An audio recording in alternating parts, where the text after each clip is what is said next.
Forward. I am in receipt of a letter from an earnest student of New Thought who writes me that he is endeavoring to put into practice the teachings for which I stand. That's all right. I think he will get some good out of the practice. I know that I do. But here is where the trouble comes in. He goes on to say that he is a faithful disciple of mine and is content to sit at the feet of the teacher. Now, if you will pardon the slang, I must say that such talk makes me tired. I wish no disciples. Disciples are mere parrots repeating what one says. Mere human sheep trotting along after some conceited old bellwether. I do not wish to pose as a bellwether, nor do I wish a flock of human sheep trotting after me. I want every one of my fellow students of mental science to be his own bellwether. I like comradeship and mutual help, the help of interdependence. But I don't like this talk of master and disciple, of leader and follower, this talk and idea of dependence. As for sitting at anyone's feet, the idea arouses all the spirit of independence within me. I don't want to sit at anyone's feet, and I don't want anyone to sit at mine. I am willing and often glad to listen to some teacher and to pick from his teachings such bits of truth as my mind is ready to receive. I am willing to say, I don't know, and to accept from others that which appeals to me as truth. Not because the other says that it is truth, but because my mind recognizes it as such. I take my own wherever I find it, because I recognize it as mine. I know that all students and teachers get their knowledge from the only source of supply. They can't get it from anywhere else.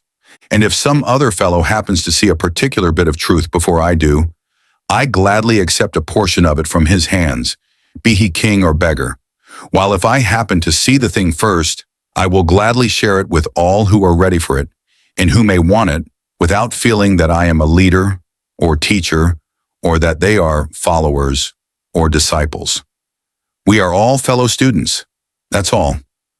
I recognize no man as my master, and I spurn the person who would call me master, if there be any so foolish. This feet-sitting talk makes me very, very weary. I am fully aware that certain teachers convey the idea that they are chosen mouthpieces of the infinite, and that all true teachings must bear their hallmark. And I also know the fanatical devotion and bigotry that many of the followers of such teachers manifest. But this is all child's play. The teachers sooner or later will be brought up against good hard stone walls, and their heads will be bruised until they realize just where they are at. And the disciples will have some individuality knocked into them later on, and will be made to stand upon their own feet by reason of the props being knocked from under them. The New Thought aims at making individuals, not at converting people into droves of sheep, following the tinkle of the bell of some conceited old bellwether who imagines that he is the whole thing. The growing soul must realize that it has within itself all that it requires. It may gladly accept from others suggestions, advice, bits of knowledge, and the like, as it goes along.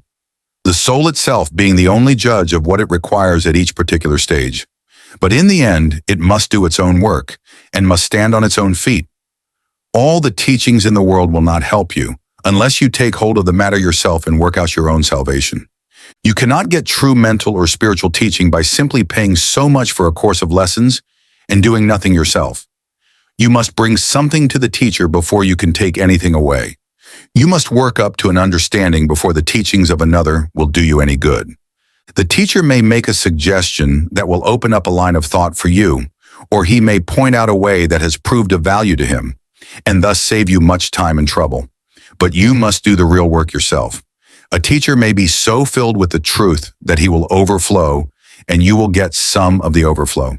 I believe that truth is catching, but even so, unless you make that truth your own by living it out and applying it to your needs, it will do you no good. And so long as you are content to sit at his feet and do the disciple act, you will not grow 1 inch. You will be merely a reflection of the teacher instead of being an individual. We need a jogging up on this point every once in a while, lest we forget. It is so easy to have your thoughts pre-digested for you by some teacher or writer. So easy to receive your teaching in the capsules. It is so nice to be able to sit down and swallow the tabloid that the teacher or writer kindly has prepared for you, and imagine that you are getting the real thing. But I tell you, friends, It won't do the work.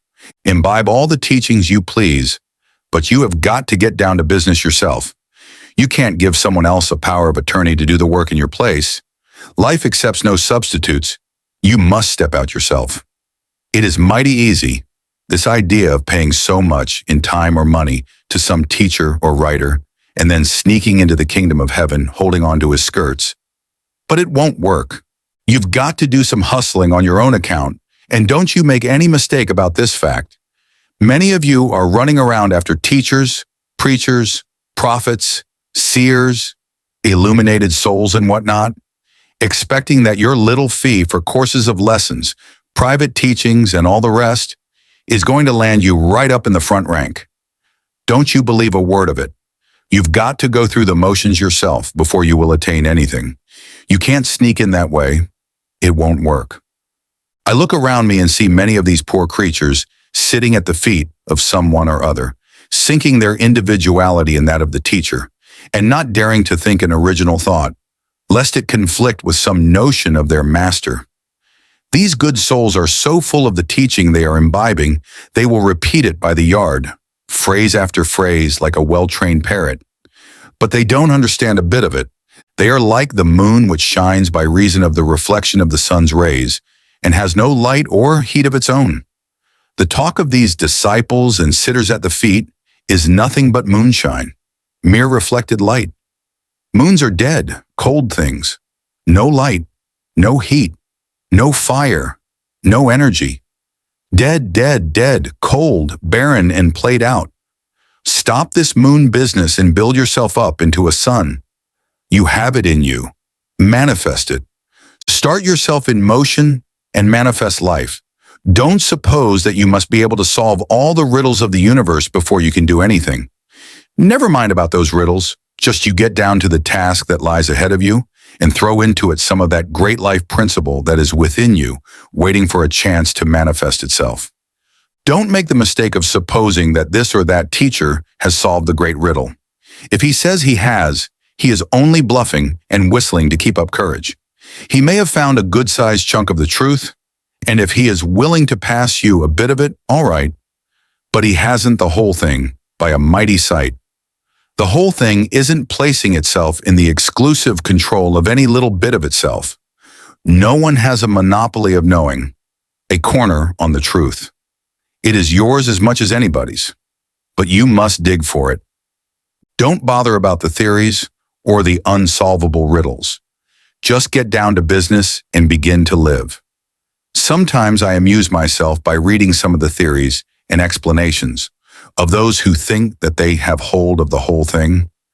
After I get through with the theories of one dead sure chap, I take up the directly opposite theories of another fellow who considers himself the special mouthpiece of the absolute. Whew, it's a great brain shaker. If you're not careful, you will find yourself being served a nice dish of scrambled brains. When I get sort of stewed up over such things, I go out into the sun and fall back on the laughing philosophy, which soon brings me around all right.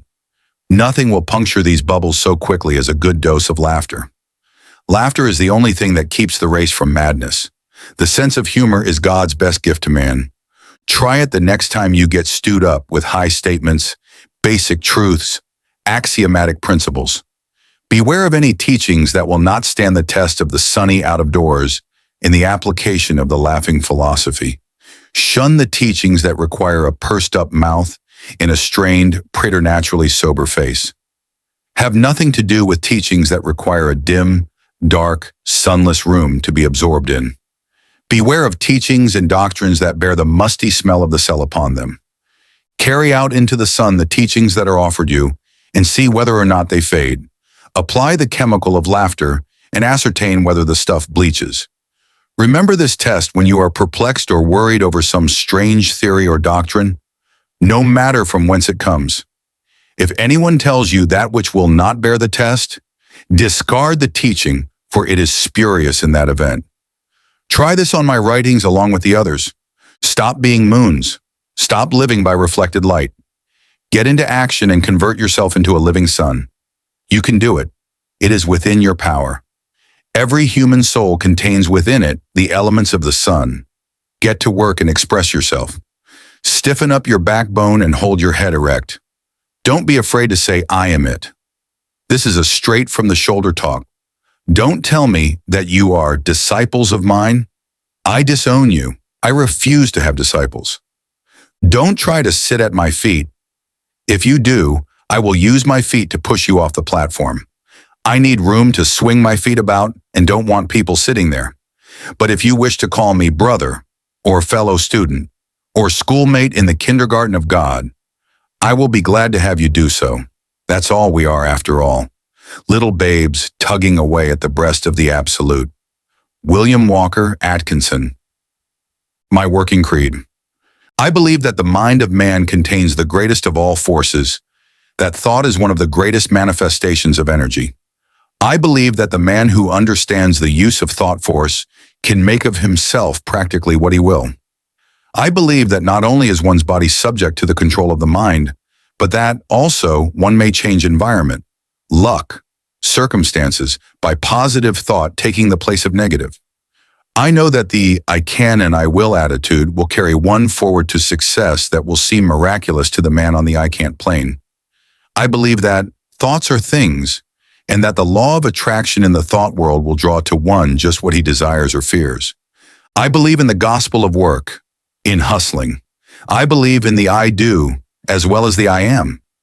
I know that the man who will take advantage of the power of the mind and who will manifest that power in action will go forward to success as surely and as steadily as the arrow from the bow of the skilled archer. I believe in the brotherhood of man. I believe in being kind. I believe in everyone minding his own business and allowing everyone else the same privilege. I believe that we have no right to condemn. Let him who is without sin cast the first stone. I believe that he who hates is an assassin, that he who covets is a thief, that he who lusts is an adulterer, that the gist of a crime is in its desire. Seeing this, looking into our own hearts, how can we condemn? I believe that evil is but ignorance. I believe that to know all is to forgive all. I believe that there is good in every man. Let us help him to manifest it. I believe in the absolute equality of the man and the woman. Sometimes I think that the odds are slightly in favor of the woman. I believe in the sacredness of sex. But I also believe that sex manifests on the spiritual and mental planes as well as on the physical. And I believe that to the pure all things are pure. I believe that man is immortal, that the real self is spirit, which uses mind and body as its tools and manifests itself according to the fitness of the tools. I believe that man is rapidly growing into a new plane of consciousness in which he will know himself as he is, will recognize the I am, the something within. I believe that there is an infinite power in and of all things. I believe that, although today we have but the faintest idea of that power, still we will steadily grow to comprehend it more fully. We'll get in closer touch with it. Even now we have momentary glimpses of its existence, a momentary consciousness of oneness with the Absolute. I believe that the greatest happiness consists in maintaining toward the Absolute the attitude of the trusting child, who, feeling no doubt of the parent's love, no doubt of his wisdom, places his little hand in that of the parent and says, "Lead thou me on." I believe that he who feels towards the Absolute the trustfulness of the babe which places its little tired head close to the breast of the mother will also be conscious of the tender answering pressure as the babe is drawn just a little closer to the mother heart. William Walker Atkinson. Thought vibration, or the law of attraction in the thought world. Chapter 1. The law of attraction in the thought world. The universe is governed by law, one great law.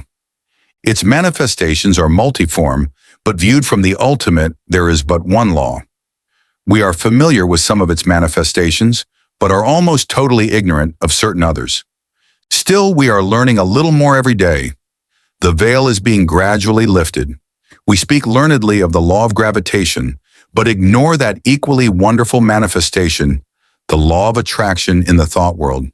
We are familiar with that wonderful manifestation of law, which draws and holds together the atoms of which matter is composed. We recognize the power of the law that attracts bodies to the earth, that holds the circling worlds in their places. but we close our eyes to the mighty law that draws to us the things we desire or fear, that makes or mars our lives. When we come to see that thought is a force, a manifestation of energy, having a magnet-like power of attraction, we will begin to understand the why and wherefore of many things that have heretofore seemed dark to us. There is no study that will so well repay the student for his time and trouble as the study of the workings of this mighty law of the world of thought, the law of attraction. When we think we send out vibrations of a fine ethereal substance, which are as real as the vibrations manifesting light, heat, electricity, magnetism. That these vibrations are not evident to our five senses is no proof that they do not exist. A powerful magnet will send out vibrations and exert a force sufficient to attract to itself a piece of steel weighing 100 pounds. But we can neither see, taste, smell, hear, nor feel the mighty force. These thought vibrations likewise cannot be seen, tasted, smelled, heard, nor felt in the ordinary way. Although it is true there are on-record cases of persons peculiarly sensitive to psychic impressions who have perceived powerful thought waves, and very many of us can testify that we have distinctly felt the thought vibrations of others, both whilst in the presence of the sender and at a distance. Telepathy and its kindred phenomena are not idle dreams. Light and heat are manifested by vibrations of a far lower intensity than those of thought, but the difference is solely in the rate of vibration. The annals of science throw an interesting light upon this question. Professor Elisha Gray, an eminent scientist, says in his little book, The Miracles of Nature, there is much food for speculation in the thought that there exist sound waves that no human ear can hear and color waves of light that no eye can see. The long, dark, soundless space between 40,000 and 400 trillion vibrations per second and the infinity of range beyond 700 trillion vibrations per second, where light ceases in the universe of motion, makes it possible to indulge in speculation. M. Williams, in his work entitled Short Chapters in Science, says, there is no gradation between the most rapid undulations or tremblings that produce our sensation of sound and the slowest of those which give rise to our sensations of gentlest warmth. There is a huge gap between them, wide enough to include another world of motion, all lying between our world of sound and our world of heat and light, and there is no good reason whatever for supposing that matter is incapable of such intermediate activity, or that such activity may not give rise to intermediate sensations, provided there are organs for taking up and sensifying their movements. I cite the above authorities merely to give you food for thought, not to attempt to demonstrate to you the fact that thought vibrations exist. The last named fact has been fully established to the satisfaction of numerous investigators of the subject, and a little reflection will show you that it coincides with your own experiences. We often hear repeated the well-known mental science statement, thoughts are things, and we say these words over without consciously realizing just what is the meaning of the statement. If we fully comprehended the truth of the statement and the natural consequences of the truth back of it, we should understand many things which have appeared dark to us and would be able to use the wonderful power, thought force, just as we use any other manifestation of energy. As I have said, when we think we set into motion vibrations of a very high degree, but just as real as the vibrations of light, heat, sound, electricity, and when we understand the laws governing the production and transmission of these vibrations, we will be able to use them in our daily life, just as we do the better-known forms of energy. That we cannot see, hear, weigh, or measure these vibrations is no proof that they do not exist. There exist waves of sound which no human ear can hear, although some of these are undoubtedly registered by the ear of some of the insects, and others are caught by delicate scientific instruments invented by man. Yet there is a great gap between the sounds registered by the most delicate instrument and the limit which man's mind, reasoning by analogy, knows to be the boundary line between sound waves and some other forms of vibration. And there are light waves which the eye of man does not register, some of which may be detected by more delicate instruments, and many more so fine that the instrument has not yet been invented, which will detect them, although improvements are being made every year, and the unexplored field gradually lessened. As new instruments are invented, new vibrations are registered by them, and yet the vibrations were just as real before the invention of the instrument as afterward. Supposing that we had no instruments to register magnetism, one might be justified in denying the existence of that mighty force, because it could not be tasted, felt, smelt, heard, seen, weighed, or measured, and yet the mighty magnet would still send out waves of force sufficient to draw to it pieces of steel weighing hundreds of pounds. Each form of vibration requires its own form of instrument for registration. At present, the human brain seems to be the only instrument capable of registering thought waves, although occultists say that in this century, scientists will invent apparatus sufficiently delicate to catch and register such impressions. And from present indications, it looks as if the invention named might be expected at any time. The demand exists and undoubtedly will be soon supplied. But to those who have experimented along the lines of practical telepathy, no further proof is required than the results of their own experiments. We are sending out thoughts of greater or less intensity all the time, and we are reaping the results of such thoughts. Not only do our thought waves influence ourselves and others, but they have a drawing power. They attract to us the thoughts of others, things, circumstances, people, luck, in accord with the character of the thought uppermost in our minds. Thoughts of love will attract to us the love of others, circumstances and surroundings in accord with the thought, people who are of like thought. Thoughts of anger, hate, envy, malice, and jealousy will draw to us the foul brood of kindred thoughts emanating from the minds of others, circumstances in which we will be called upon to manifest these vile thoughts and will receive them in turn from others, people who will manifest in harmony, and so on. A strong thought, or a thought long continued, will make us the center of attraction for the corresponding thought waves of others. Like attracts like in the thought world, as ye sow, so shall ye reap. Birds of a feather flock together in the thought world. Curses like chickens come home to roost and bring their friends with them. The man or woman who is filled with love sees love on all sides and attracts the love of others. The man with hate in his heart gets all the hate he can stand. The man who thinks fight generally runs up against all the fight he wants before he gets through. And so it goes. Each gets what he calls for over the wireless telegraphy of the mind. The man who rises in the morning feeling grumpy usually manages to have the whole family in the same mood before the breakfast is over.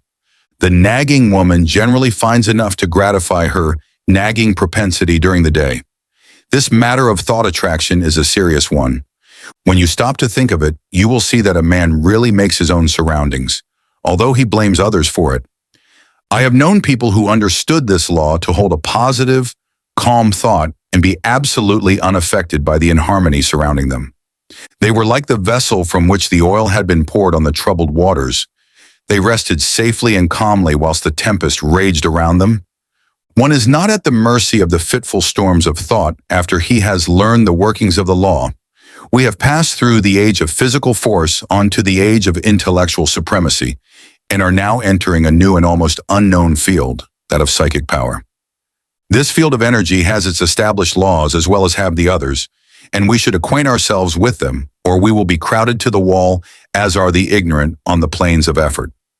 I will endeavor to make plain to you the great underlying principles of this new field of energy, which is opening up before us, that you may be able to make use of this great power and apply it for legitimate and worthy purposes, just as men are using steam, electricity, and other forms of energy today. Chapter 2. Thought waves and their process of reproduction. Like a stone thrown into the water, thought produces ripples and waves which spread out over the great ocean of thought. There is this difference, however.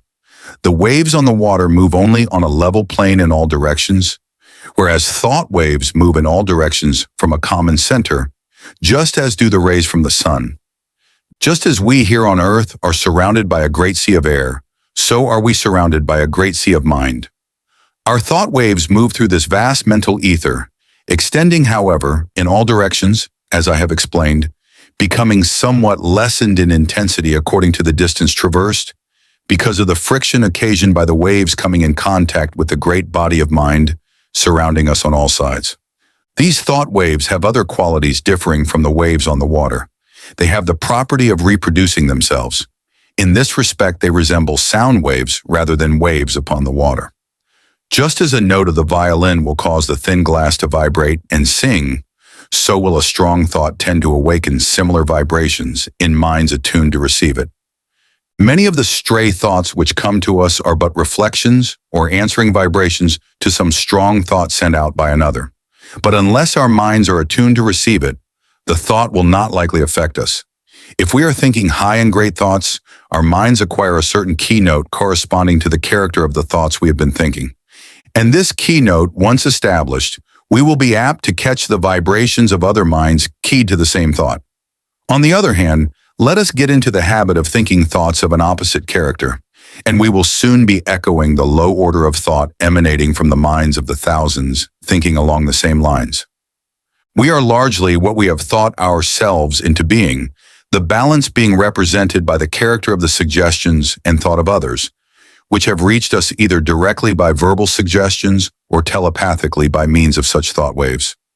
Our general mental attitude, however, determines the character of the thought waves received from others, as well as the thoughts emanating from ourselves. We receive only such thoughts as are in harmony with the general mental attitude held by ourselves. The thoughts not in harmony affecting us very little, as they awaken no response in us. The man who believes thoroughly in himself and maintains a positive, strong mental attitude of confidence and determination is not likely to be affected by the adverse and negative thoughts of discouragement and failure emanating from the minds of other persons in whom these last qualities predominate.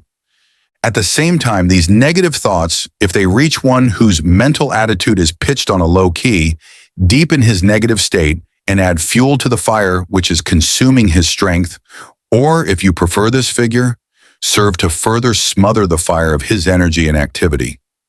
We attract to us the thoughts of others of the same order of thought. The man who thinks success will be apt to get into tune with the minds of others thinking likewise, and they will help him, and he them. The man who allows his mind to dwell constantly upon thoughts of failure brings himself into close touch with the minds of other failure people, and each will tend to pull the other down still more. The man who thinks that all is evil is apt to see much evil and will be brought into contact with others who will seem to prove his theory. And the man who looks for good in everything and everybody will be likely to attract to himself the things and people corresponding to his thought. We generally see that for which we look. You will be able to carry this idea more clearly if you will think of the Marconi wireless instruments, which receive the vibrations only from the sending instrument, which has been attuned to the same key, while other telegrams are passing through the air in near vicinity without affecting the instrument. The same law applies to the operations of thought. We receive only that which corresponds to our mental attunement. If we have been discouraged, we may rest assured that we have dropped into a negative key and have been affected not only by our own thoughts, but have also received the added depressing thoughts of similar character, which are constantly being sent out from the minds of other unfortunates who have not yet learned the law of attraction in the thought world. And if we occasionally rise to heights of enthusiasm and energy, how quickly we feel the inflow of the courageous, daring, energetic, positive thoughts being sent out by the live men and women of the world. We recognize this without much trouble when we come in personal contact with people and feel their vibrations, depressing or invigorating, as the case may be. But the same law operates when we are not in their presence, although less strongly. The mind has many degrees of pitch, ranging from the highest positive note to the lowest negative note, with many notes in between, varying in pitch according to their respective distance from the positive or negative extreme. When your mind is operating along positive lines, you feel strong, buoyant, bright, cheerful, happy, confident, and courageous, and are enabled to do your work well, to carry out your intentions, and progress on your road to success. You send out strong positive thought, which affects others and causes them to cooperate with you or to follow your lead, according to their own mental keynote. When you are playing on the extreme negative end of the mental keyboard, you feel depressed, weak, passive, dull, fearful, cowardly, and you find yourself unable to make progress or to succeed, and your effect upon others is practically nil. You are led by, rather than leading others, and are used as a human doormat or football by more positive persons. In some persons, the positive element seems to predominate, and in others the negative quality seems to be more in evidence. There are, of course, widely varying degrees of positiveness and negativeness, and B may be negative to A, while positive to C.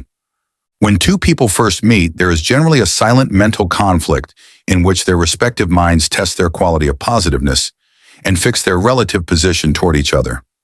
This process may be unconscious in many cases, but it occurs nevertheless. The adjustment is often automatic, but occasionally the struggle is so sharp, the opponents being so well matched, that the matter forces itself into the consciousness of the two people. Sometimes both parties are so much alike in their degrees of positiveness that they practically fail to come to terms mentally. They never really are able to get along with each other, and they are either mutually repelled and separate or else stay together amid constant broils and wrangling. We are positive or negative to everyone with whom we have relations. We may be positive to our children, our employees and dependents, but we are at the same time negative to others to whom we occupy inferior positions, or whom we have allowed to assert themselves over us.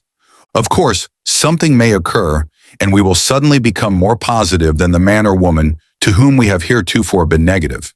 We frequently see cases of this kind, and as the knowledge of these mental laws becomes more general, we will see many more instances of persons asserting themselves and making use of their newfound power. But remember, you possess the power to raise the keynote of your mind to a positive pitch by an effort of the will. And of course, it is equally true that you may allow yourself to drop into a low, negative note by carelessness or a weak will. There are more people on the negative plane of thought than on the positive plane, and consequently, there are more negative thought vibrations in operation in our mental atmosphere. But happily for us, this is counterbalanced by the fact that a positive thought is infinitely more powerful than a negative one. And if by force of will we raise ourselves to a higher mental key, we can shut out the depressing thoughts and may take up the vibrations corresponding with our changed mental attitude. This is one of the secrets of the affirmations and autosuggestions used by the several schools of mental science and other New Thought cults. There is no particular merit in affirmations of themselves, but they serve a twofold purpose. One, they tend to establish new mental attitudes within us and act wonderfully in the direction of character building, the science of making ourselves over. Two, they tend to raise the mental keynote so that we may get the benefit of the positive thought waves of others on the same plane of thought. Whether or not we believe in them, we are constantly making affirmations.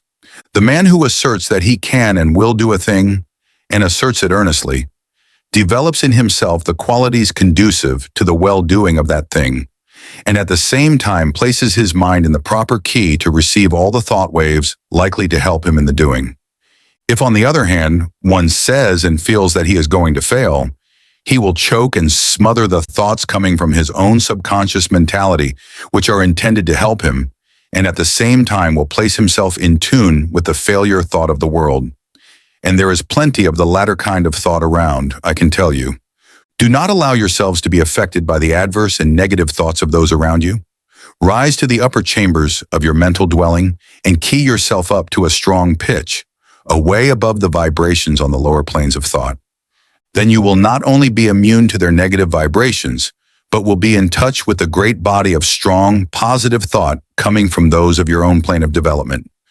My aim will be to direct and train you in the proper use of thought and will, that you may have yourself well in hand and may be able to strike the positive key at any moment you may feel it necessary. It is not necessary to strike the extreme note on all occasions. The better plan is to keep yourself in a comfortable key, without much strain, and to have the means at command whereby you can raise the pitch at once when occasion demands. By this knowledge, you will not be at the mercy of the old automatic action of the mind, but may have it well under your own control. Development of the will is very much like the development of a muscle, a matter of practice and gradual improvement. At first, it is apt to be tiresome, but at each trial one grows stronger until the new strength becomes real and permanent. Many of us have made ourselves positive under sudden calls or emergencies. We are in the habit of bracing up when occasion demands, but by intelligent practice you will be so much strengthened that your habitual state will be equal to your bracing up stage now. And then when you find it necessary to apply the spur, you will be able to reach a stage not dreamed of at present. Do not understand me as advocating a high tension continuously. This is not at all desirable, not only because it is apt to be too much of a strain upon you, but also because you will find it desirable to relieve the tension at times and become receptive that you may absorb impressions. It is well to be able to relax and assume a certain degree of receptiveness, knowing that you are always able to spring back to the more positive state at will. The habitually strongly positive man loses much enjoyment and recreation. Positive, you give out expressions. Receptive, you take in impressions. Positive, you are a teacher. Receptive, a pupil. It is not only a good thing to be a good teacher, but it is also very important to be a good listener at times. Chapter 3. A talk about the mind. Man has but one mind, but he has many mental faculties, each faculty being capable of functioning along two different lines of mental effort. There are no distinct dividing lines separating the two several functions of a faculty, but they shade into each other as do the colors of the spectrum. An active effort of any faculty of the mind is the result of a direct impulse imparted at the time of the effort. A passive effort of any faculty of the mind is the result of either a preceding active effort of the same mind, an active effort of another along the lines of suggestion, thought vibrations from the mind of another, thought impulses from an ancestor transmitted by the laws of heredity, including impulses transmitted from generation to generation, from the time of the original vibratory impulse imparted by the primal cause, which impulses gradually unfold and unsheath when the proper state of evolutionary development is reached. The active effort is newborn, fresh from the mint, whilst the passive effort is of less recent creation and, in fact, is often the result of vibratory impulses imparted in ages long past. The active effort makes its own way, brushing aside the impeding vines and kicking from its path the obstructing stones. The passive effort travels along the beaten path. A thought impulse or motion impulse, originally caused by an active effort of faculty, may become by continued repetition or habit strictly automatic, the impulse given it by the repeated active effort developing a strong momentum, which carries it on along passive lines until stopped by another active effort or its direction changed by the same cause. On the other hand, thought impulses or motion impulses continued along passive lines may be terminated or corrected by an active effort. The active function creates, changes, or destroys. The passive function carries on the work given it by the active function and obeys orders and suggestions. The active function produces the thought habit or motion habit and imparts to it the vibrations which carry it on along the passive lines thereafter. The active function also has the power to send forth vibrations which neutralize the momentum of the thought habit or motion habit. It also is able to launch a new thought habit or motion habit with stronger vibrations which overcomes and absorbs the first thought or motion and substitutes the new one. All thought impulses or motion impulses, once started on their errands, continue to vibrate along passive lines until corrected or terminated by subsequent impulses imparted by the active function or other controlling power. The continuance of the original impulse adds momentum and force to it and renders its correction or termination more difficult. This explains that which is called the force of habit. I think that this will be readily understood by those who have struggled to overcome a habit which had been easily acquired. The law applies to good habits as well as bad. The moral is obvious. Several of the faculties of the mind often combine to produce a single manifestation. A task to be performed may call for the combined exercise of several faculties, some of which may manifest by active effort and others by passive effort. The meeting of new conditions, new problems, calls for the exercise of active effort, whilst a familiar problem or task can be easily handled by the passive effort without the assistance of his more enterprising brother.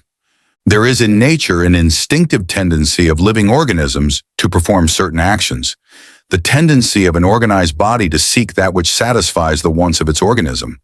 This tendency is sometimes called appetency. It is really a passive mental impulse, originating with the impetus imparted by the primal cause and transmitted along the lines of evolutionary development, gaining strength and power as it progresses. The impulse of the primal cause is assisted by the powerful upward attraction exerted by the absolute. In plant life, this tendency is plainly discernible, ranging from the lesser exhibitions in the lower types to the greater in the higher types. It is that which is generally spoken of as the life force in plants. It is, however, a manifestation of rudimentary mentation, functioning along the lines of passive effort. In some of the higher forms of plant life, there appears a faint color of independent life action, a faint indication of choice of volition. Writers on plant life relate many remarkable instances of this phenomenon. It is undoubtedly an exhibition of rudimentary active mentation. In the lower animal kingdom, a very high degree of passive mental effort is found, and, varying in degree in the several families and species, a considerable amount of active mentation is apparent. The lower animal undoubtedly possesses reason only in a lesser degree than man, and, in fact, the display of volitional mentation exhibited by an intelligent animal is often nearly as high as that shown by the lower types of man or by a young child. As a child before birth shows in its body the stages of the physical evolution of man, so does a child, before and after birth, until maturity, manifest the stages of the mental evolution of man. Man, the highest type of life yet produced, at least upon this planet, shows the highest form of passive mentation, and also a much higher development of active mentation than is seen in the lower animals. And yet the degrees of that power vary widely among the different races of men. Even among men of our race, the different degrees of active mentation are plainly noticeable. These degrees not depending by any means upon the amount of culture, social position, or educational advantages possessed by the individual. Mental culture and mental development are two very different things. You have but to look around you to see the different stages of the development of active mentation in man. The reasoning of many men is scarcely more than passive mentation, exhibiting but little of the qualities of volitional thought. They prefer to let other men think for them. Active mentation tires them, and they find the instinctive, automatic, passive mental process much easier. Their minds work along the lines of least resistance. They are but little more than human sheep. Among the lower animals and the lower types of men, active mentation is largely confined to the grosser faculties, the more material plane. The higher mental faculties working along the instinctive, automatic lines of the passive function. As the lower forms of life progressed in the evolutionary scale, they developed new faculties which were latent within them. These faculties always manifested in the form of rudimentary passive functioning and afterwards worked up through higher passive forms until the active functions were brought into play. The evolutionary process still continues, the invariable tendency being toward the goal of highly developed active mentation. This evolutionary progress is caused by the vibratory impulse imparted by the primal cause, aided by the uplifting attraction of the absolute. This law of evolution is still in progress, and man is beginning to develop new powers of mind, which of course are first manifesting themselves along the lines of passive effort. Some men have developed these new faculties to a considerable degree, and it is possible that before long, man will be able to exercise them along the line of their active functions. In fact, this power has already been attained by a few. This is the secret of the Oriental occultists and of some of their Occidental brethren. The amenability of the mind to the will can be increased by properly directed practice. That which we are in the habit of referring to as the strengthening of the will is in reality the training of the mind to recognize and absorb the power within. The will is strong enough, it does not need strengthening, but the mind needs to be trained to receive and act upon the suggestions of the will. The will is the outward manifestation of the I am. The will current is flowing in full strength along the spiritual wires, but you must learn how to raise the trolley pole to touch it before the mental car will move. This is a somewhat different idea from that which you have been in the habit of receiving from writers on the subject of willpower, but it is correct, as you will demonstrate to your own satisfaction if you will follow up the subject by experiments along the proper lines.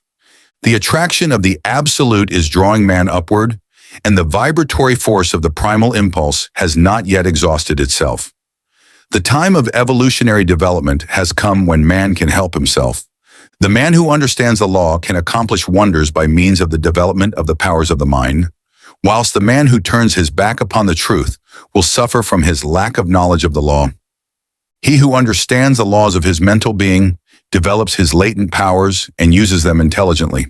He does not despise his passive mental functions, but makes good use of them also, charges them with the duties for which they are best fitted, and is able to obtain wonderful results from their work, having mastered them and trained them to do the bidding of the higher self. When they fail to do their work properly, he regulates them, and his knowledge prevents him from meddling with them unintelligently and thereby doing himself harm.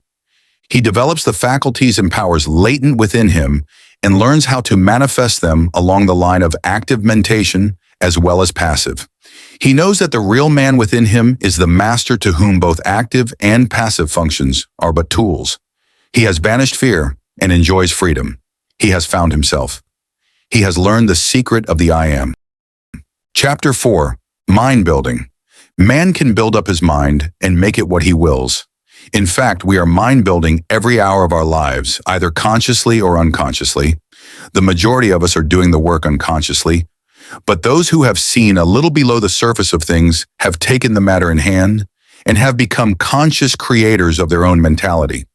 They are no longer subject to the suggestions and influences of others, but have become masters of themselves. They assert the I and compel obedience from the subordinate mental faculties. The I is the sovereign of the mind, and what we call will is the instrument of the I. Of course, there is something back of this, and the universal will is higher than the will of the individual, but the latter is in much closer touch with the universal will than is generally supposed. And when one conquers the lower self and asserts the I, he becomes in close touch with the universal will and partakes largely of its wonderful power. The moment one asserts the I and finds himself, he establishes a close connection between the individual will and the universal will.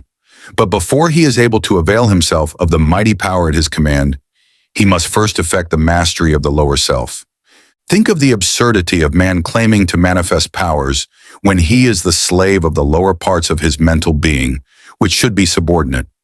Think of a man being the slave of his moods, passions, animal appetites, and lower faculties, and at the same time trying to claim the benefits of the will.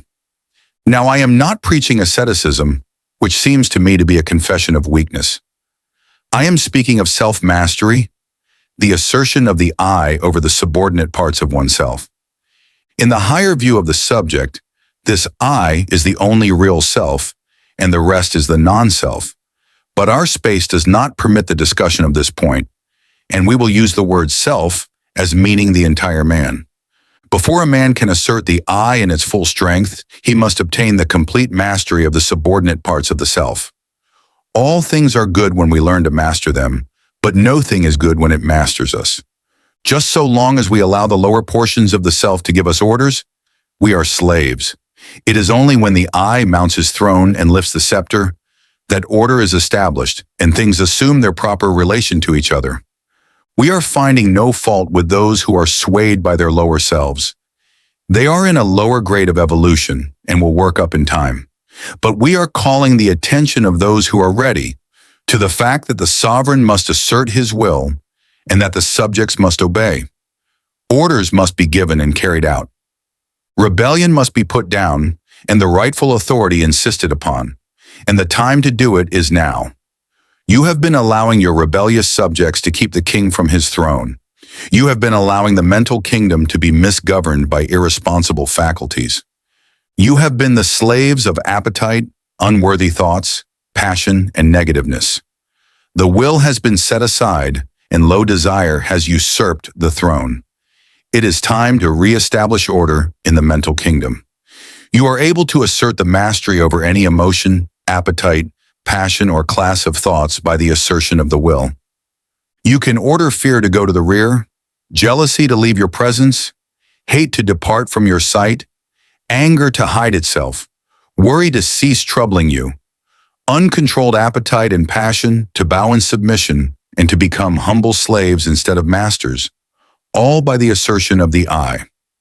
You may surround yourself with the glorious company of courage, love, and self-control by the same means. You may put down the rebellion and secure peace and order in your mental kingdom, if you will, but utter the mandate and insist upon its execution. Before you march forth to empire, you must establish the proper internal conditions, must show your ability to govern your own kingdom. The first battle is the conquest of the lesser self by the real self. Affirmation: I am asserting the mastery of my real self. Repeat these words earnestly and positively during the day, at least once an hour, and particularly when you are confronted with conditions which tempt you to act on the lines of the lesser self instead of following the course dictated by the real self.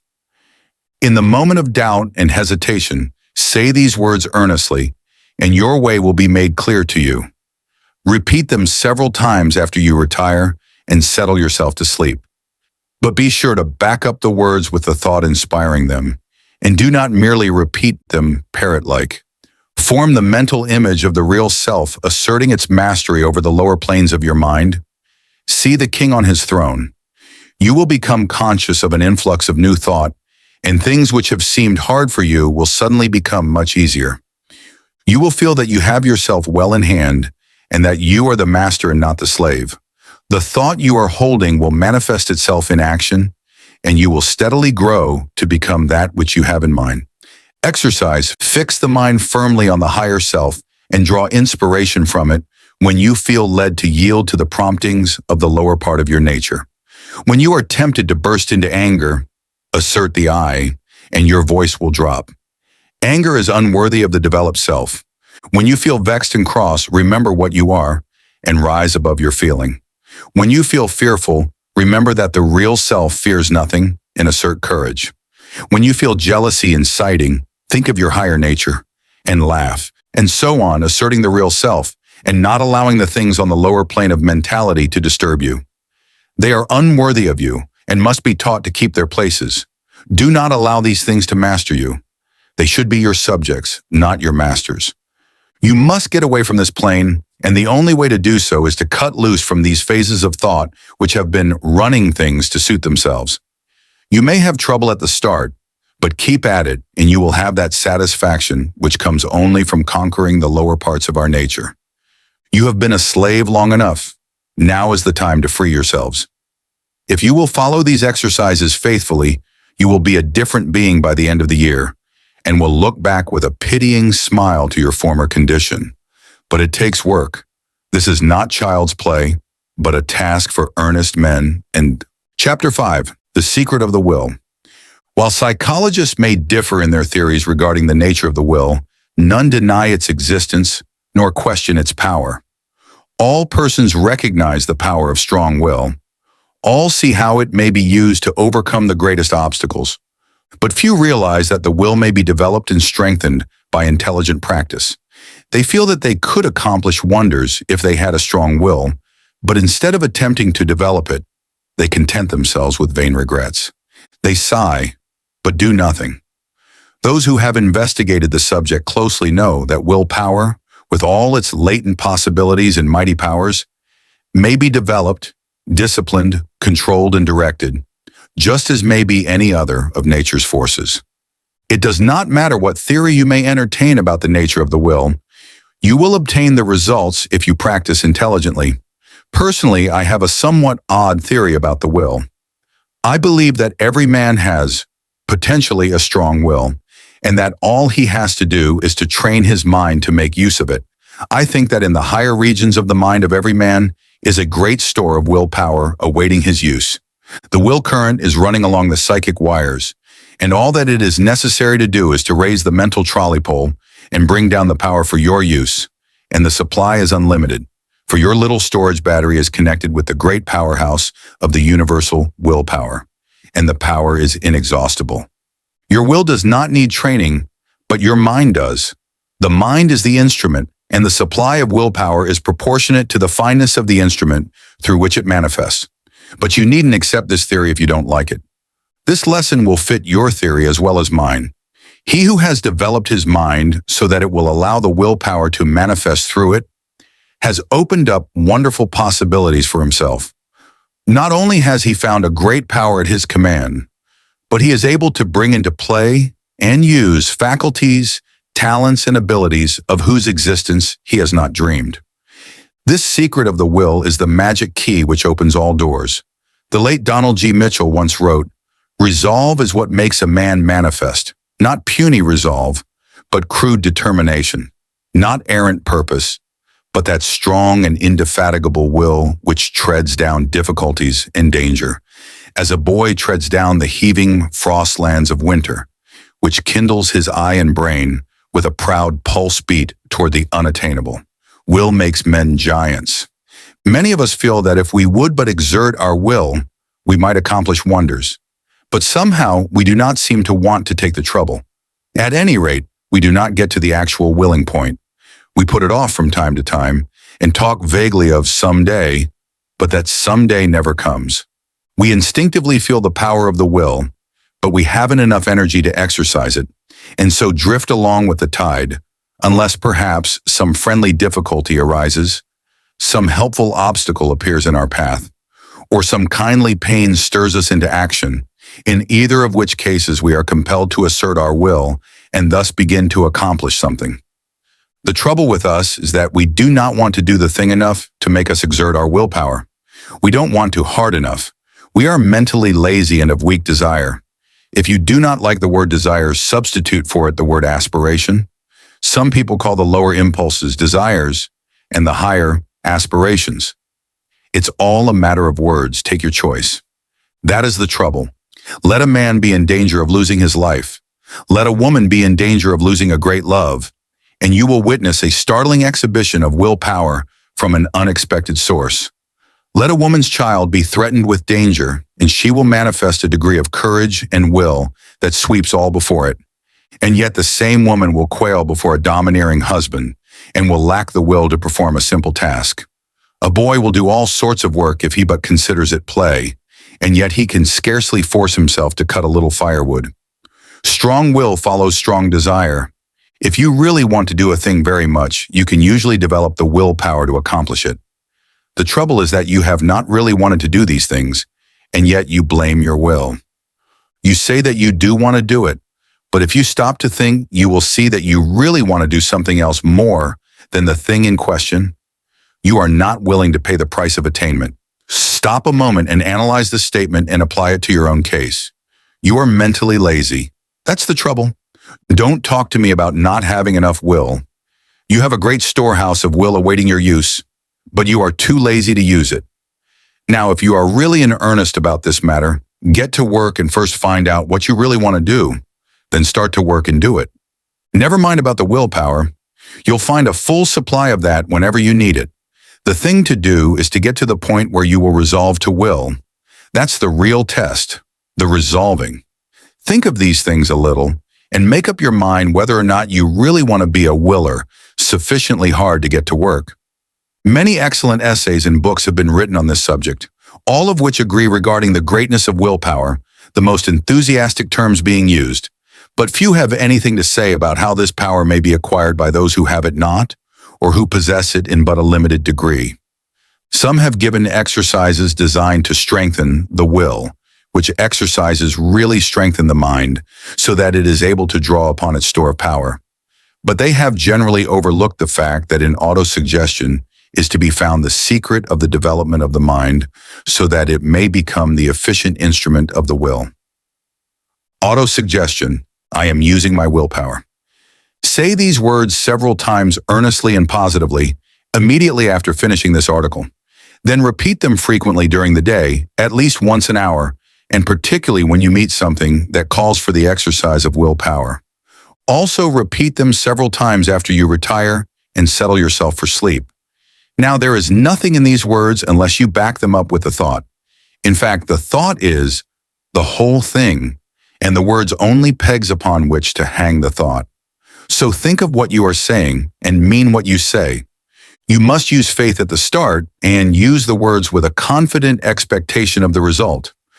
Hold the steady thought that you are drawing on your storehouse of willpower, and before long, you will find that thought is taking form in action, and that your willpower is manifesting itself.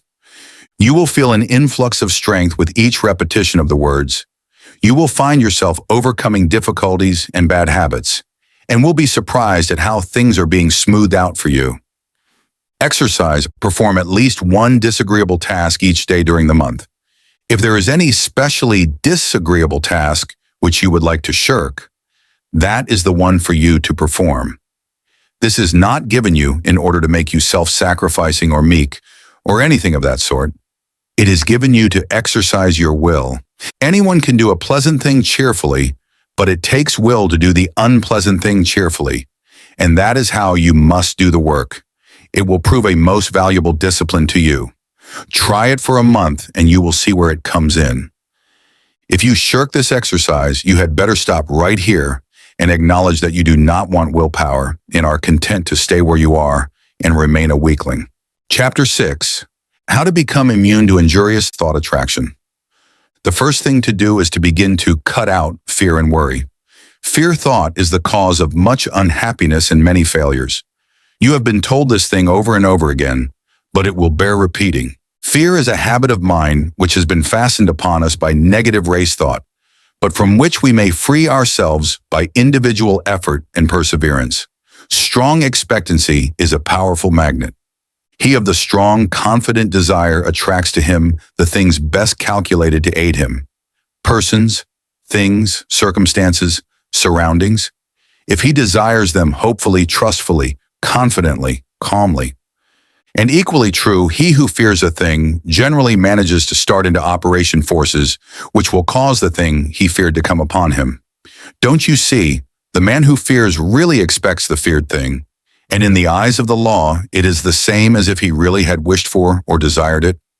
The law is operative in both cases. The principle is the same. The best way to overcome the habit of fear is to assume the mental attitude of courage, just as the best way to get rid of darkness is to let in the light.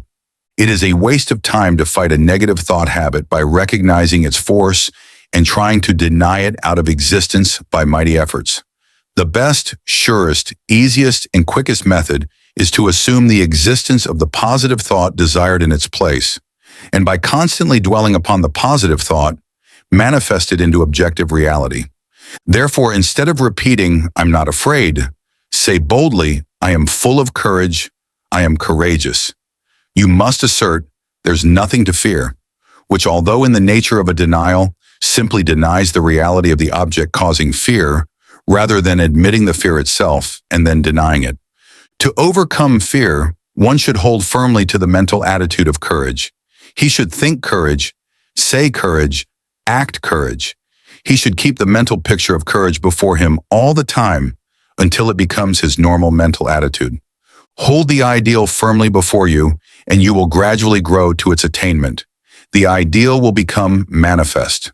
Let the word courage sink deeply into your mind, and then hold it firmly there until the mind fastens it in place. Think of yourself as being courageous. See yourself as acting with courage in trying situations. Realize that there is nothing to fear, that worry and fear never helped anyone and never will. Realize that fear paralyzes effort and that courage promotes activity. The confident, fearless, expectant, I can and I will man is a mighty magnet. He attracts to himself just what is needed for his success. Things seem to come his way, and people say he is lucky. Nonsense. Luck has nothing to do with it. It's all in the mental attitude. And the mental attitude of the I can't or the I'm afraid man also determines his measure of success. There's no mystery whatsoever about it. You have but to look about you to realize the truth of what I have said.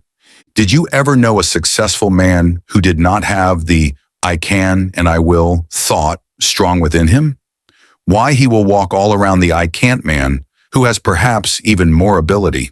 The first mental attitude brought to the surface latent qualities as well as attracted help from outside, whilst the second mental attitude not only attracted to I can't, people and things, but also kept the man's own powers from manifesting themselves. I have demonstrated the correctness of these views, and so have many others, and the number of people who know these things is growing every day. Don't waste your thought force, but use it to advantage. Stop attracting to yourself failure, unhappiness, inharmony, sorrow. Begin now and send out a current of bright, positive, happy thought. Let your prevailing thought be, I can and I will. Think I can and I will. Dream I can and I will. Say I can and I will. Act I can and I will. Live on the I can and I will plane. And before you are aware of it, you will feel the new vibrations manifesting themselves in action. We'll see them bring results. We'll be conscious of the new point of view. We'll realize that your own is coming to you. You will feel better, act better, see better, be better in every way after you join the I can and I will brigade. Fear is the parent of worry, hate, jealousy, malice, anger, discontent, failure, and all the rest. The man who rids himself of fear will find that the rest of the brood have disappeared. The only way to be free is to get rid of fear. Tear it out by the roots. I regard the conquest of fear as the first important step to be taken by those who wish to master the application of thought force. So long as fear masters you, you are in no condition to make progress in the realm of thought, and I must insist that you start to work at once to get rid of this obstruction. You can do it if you only go about it in earnest. And when you have ridded yourself of the vile thing, life will seem entirely different to you. You will feel happier, freer, stronger, more positive, and will be more successful in every undertaking of life. Starting today, make up your mind that this intruder must go. Do not compromise matters with him, but insist upon an absolute surrender on his part. You will find the task difficult at first, but each time you oppose him, he will grow weaker, and you will be stronger. Shut off his nourishment. Starve him to death. He cannot live in a thought atmosphere of fearlessness. So start to fill your mind with good, strong, fearless thoughts. Keep yourself busy thinking fearlessness, and fear will die of his own accord. Fearlessness is positive. Fear is negative, and you may be sure that the positive will prevail. So long as fear is around with his but, if, suppose, I'm afraid, I can't, what if, and all the rest of his cowardly suggestions, you will not be able to use your thought force to the best advantage. Once get him out of the way, you will have clear sailing, and every inch of thought sail will catch the wind. He is a Jonah. Overboard with him. The whale who swallows him will have my sympathy. I advise that you start in to do some of the things which you feel you could do if you were not afraid to try. Start to work to do these things, affirming courage all the way through, and you will be surprised to see how the changed mental attitude will clear away obstacles from your path and will make things very much easier than you had anticipated. Exercises of this kind will develop you wonderfully, and you will be much gratified at the result of a little practice along these lines. There are many things before you awaiting accomplishment, which you can master if you will only throw aside the yoke of fear, if you will only refuse to accept the race suggestion, and will boldly assert the I in its power. And the best way to vanquish fear is to assert courage and stop thinking of fear. By this plan, you will train the mind into new habits of thought, thus eradicating the old negative thoughts which have been pulling you down and holding you back. Take the word courage with you as your watchword and manifest it in action. Remember, the only thing to fear is fear, and, well, don't even fear fear, for he's a cowardly chap at the best who will run if you show a brave. Chapter 7. The Transmutation of Negative Thought. Worry is the child of fear. If you kill out fear, worry will die for want of nourishment. This advice is very old, and yet it is always worthy of repetition, for it is a lesson of which we are greatly in need. Some people think that if we kill out fear and worry, we will never be able to accomplish anything. I have read editorials in the great journals in which the writers held that without worry, one can never accomplish any of the great tasks of life, because worry is necessary to stimulate interest in work. This is nonsense, no matter who utters it. Worry never helped one to accomplish anything. On the contrary, it stands in the way of accomplishment and attainment. The motive underlying action in doing things is desire and interest. If one earnestly desires a thing, he naturally becomes very much interested in its accomplishment and is quick to seize upon anything likely to help him to gain the thing he wants. More than that, his mind starts up a work on the subconscious plane that brings into the field of consciousness many ideas of value and importance. Desire and interest are the causes that result in success. Worry is not desire. It is true that if one's surroundings and environments become intolerable, he is driven in desperation to some efforts that will result in throwing off the undesirable conditions and in the acquiring of those more in harmony with his desire. But this is only another form of desire. The man desires something different from what he has, and when his desire becomes strong enough, his entire interest is given to the task, he makes a mighty effort and the change is accomplished. But it wasn't worry that caused the effort. Worry could content itself with wringing its hands and moaning, "Woe is me," and wearing its nerves to a frazzle and accomplishing nothing. Desire acts differently. It grows stronger as the man's conditions become intolerable. And finally, when he feels the hurt so strongly that he can't stand it any longer, he says, "I won't stand this any longer. I will make a change." And lo, then desire springs into action. The man keeps on wanting a change the worst way, which is the best way, and his interest and attention being given to the task of deliverance, he begins to make things move. Worry never accomplished anything. Worry is negative and death-producing. Desire and ambition are positive and life-producing. A man may worry himself to death, and yet nothing will be accomplished. But let that man transmute his worry and discontent into desire and interest, coupled with a belief that he is able to make the change, the I can and I will idea. Then something happens. Yes, fear and worry must go before we can do much. One must proceed to cast out these negative intruders and replace them with confidence and hope. Transmute worry into keen desire. Then you will find that interest is awakened, and you will begin to think things of interest to you. Thoughts will come to you from the great reserve stock in your mind, and you will start to manifest them in action. Moreover, you will be placing yourself in harmony with similar thoughts of others, and will draw to you aid and assistance from the great volume of thought waves with which the world is filled. One draws to himself thought waves corresponding in character with the nature of the prevailing thoughts in his own mind, his mental attitude. Then again he begins to set into motion the great law of attraction, whereby he draws to him others likely to help him, and is in turn attracted to others who can aid him.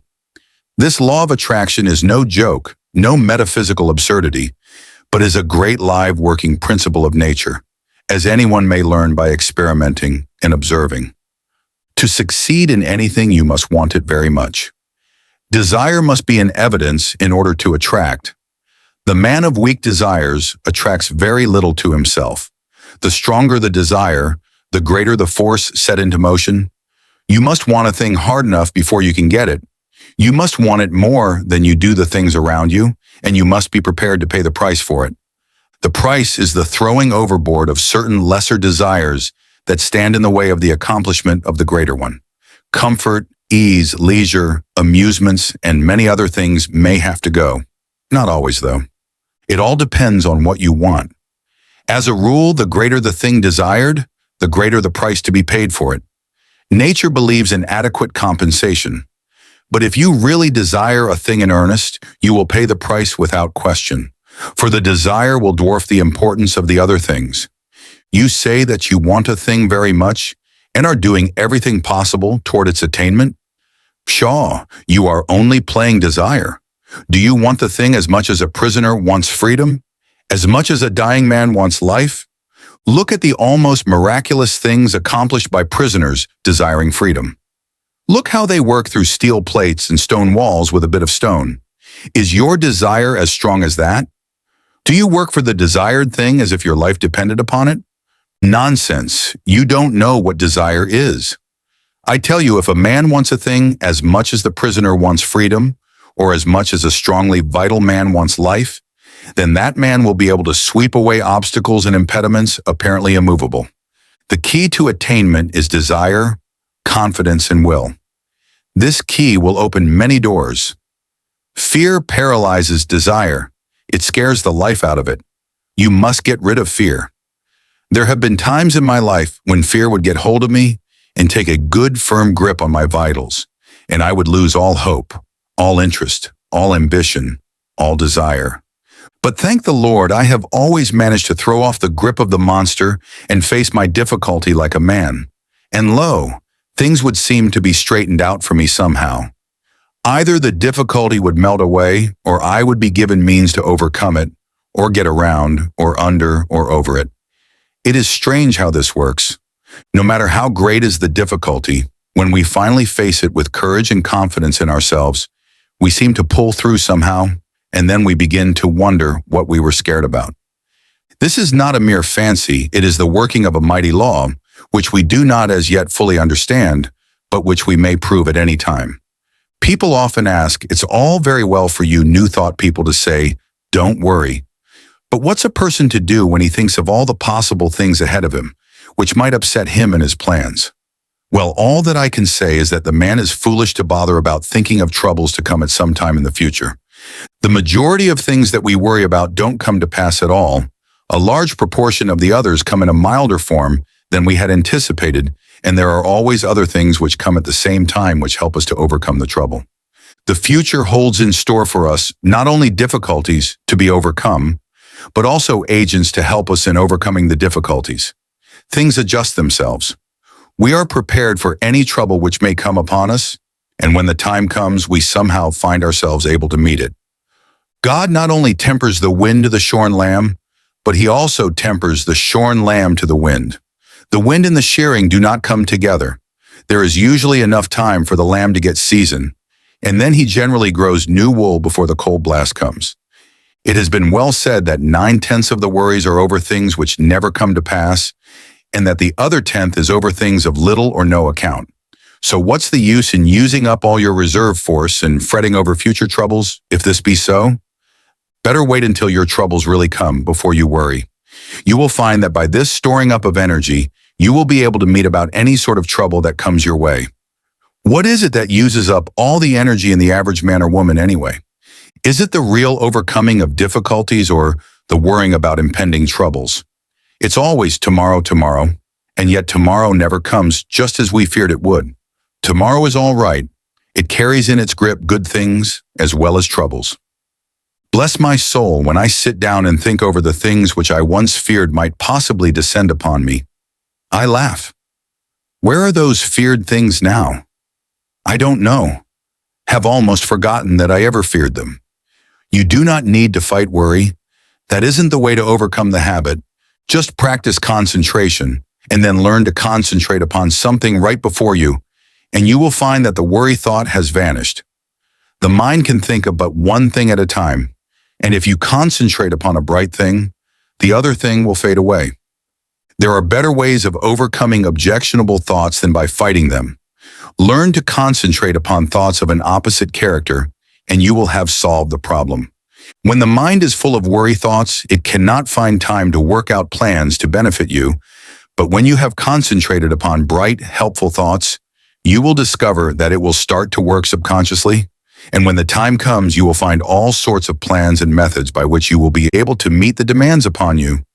Keep your mental attitude right, and all things will be added unto you. There's no sense in worrying. Nothing has ever been gained by it, and nothing ever will be. Bright, cheerful, and happy thoughts attract bright, cheerful, and happy things to us. Worry drives them away. Cultivate the right mental attitude. Chapter 8, The Law of Mental Control. Your thoughts are either faithful servants or tyrannical masters, just as you allow them to be. You have the say about it. Take your choice. They will either go about your work under direction of the firm will, doing it the best they know how, not only in your waking hours, but when you are asleep. Some of our best mental work being performed for us when our conscious mentality is at rest, as is evidenced by the fact that when the morning comes, we find troublesome problems have been worked out for us during the night, after we had dismissed them from our minds, apparently, or they will ride all over us and make us their slaves if we are foolish enough to allow them to do so. More than half the people of the world are slaves of every vagrant thought which may see fit to torment them. Your mind is given you for your good and for your own use, not to use you. There are very few people who seem to realize this and who understand the art of managing the mind. The key to the mystery is concentration. A little practice will develop within every man the power to use the mental machine properly. When you have some mental work to do, concentrate upon it to the exclusion of everything else, and you will find that the mind will get right down to business, to the work at hand, and matters will be cleared up in no time. There is an absence of friction, and all waste motion or lost power is obviated. Every pound of energy is put to use, and every revolution of the mental driving wheel counts for something. It pays to be able to be a competent mental engineer. And the man who understands how to run his mental engine knows that one of the important things is to be able to stop it when the work has been done. He does not keep putting coal in the furnace and maintaining a high pressure after the work is finished or when the day's portion of the work has been done and the fire should be banked until the next day. Some people act as if the engine should be kept running, whether there was any work to be done or not, and then they complain if it gets worn out and wobbles and needs repairing. These mental engines are fine machines and need intelligent care. To those who are acquainted with the laws of mental control, it seems absurd for one to lie awake at night fretting about the problems of the day, or more often, of the morrow. It is just as easy to slow down the mind as it is to slow down an engine, and thousands of people are learning to do this in these days of new thought. The best way to do it is to think of something else, as far different from the obtruding thought as possible. There is no use fighting an objectionable thought with the purpose of downing it. That is a great waste of energy, and the more you keep on saying, "I won't think of this thing," the more it keeps on coming into your mind, for you are holding it there for the purpose of hitting it. Let it go. Don't give it another thought. Fix the mind on something entirely different and keep the attention there by an effort of the will. A little practice will do much for you in this direction. There is only room for one thing at a time in the focus of attention, so put all your attention upon one thought and the others will sneak off. Try it for yourself. Chapter 9, Asserting the Life Force. I have spoken to you of the advantage of getting rid of fear. Now I wish to put life into you. Many of you have been going along as if you were dead. No ambition, no energy, no vitality, no interest, no life. This will never do. You are stagnating. Wake up and display a few signs of life. This is not the place in which you can stalk around like a living corpse. This is the place for wide awake, active, live people, and a good general awakening is what is needed. Although it would take nothing less than a blast from Gabriel's trumpet to awaken some of the people who are stalking around thinking that they are alive, but who are really dead to all that makes life worthwhile. We must let life flow through us and allow it to express itself naturally. Do not let the little worries of life, or the big ones either, depress you and cause you to lose your vitality. Assert the life force within you and manifest it in every thought, act, and deed. And before long, you will be exhilarated and fairly bubbling over with vitality and energy.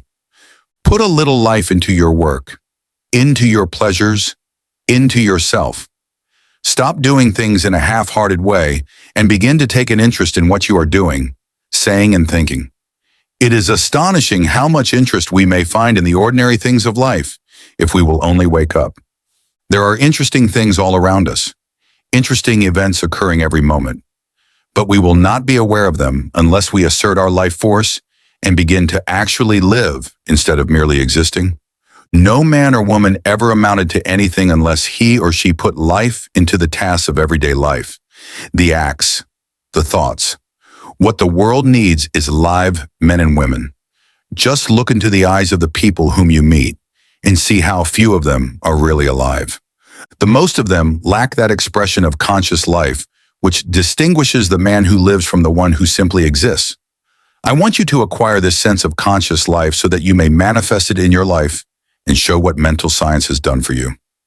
I want you to get to work today and begin to make yourselves over according to the latest pattern.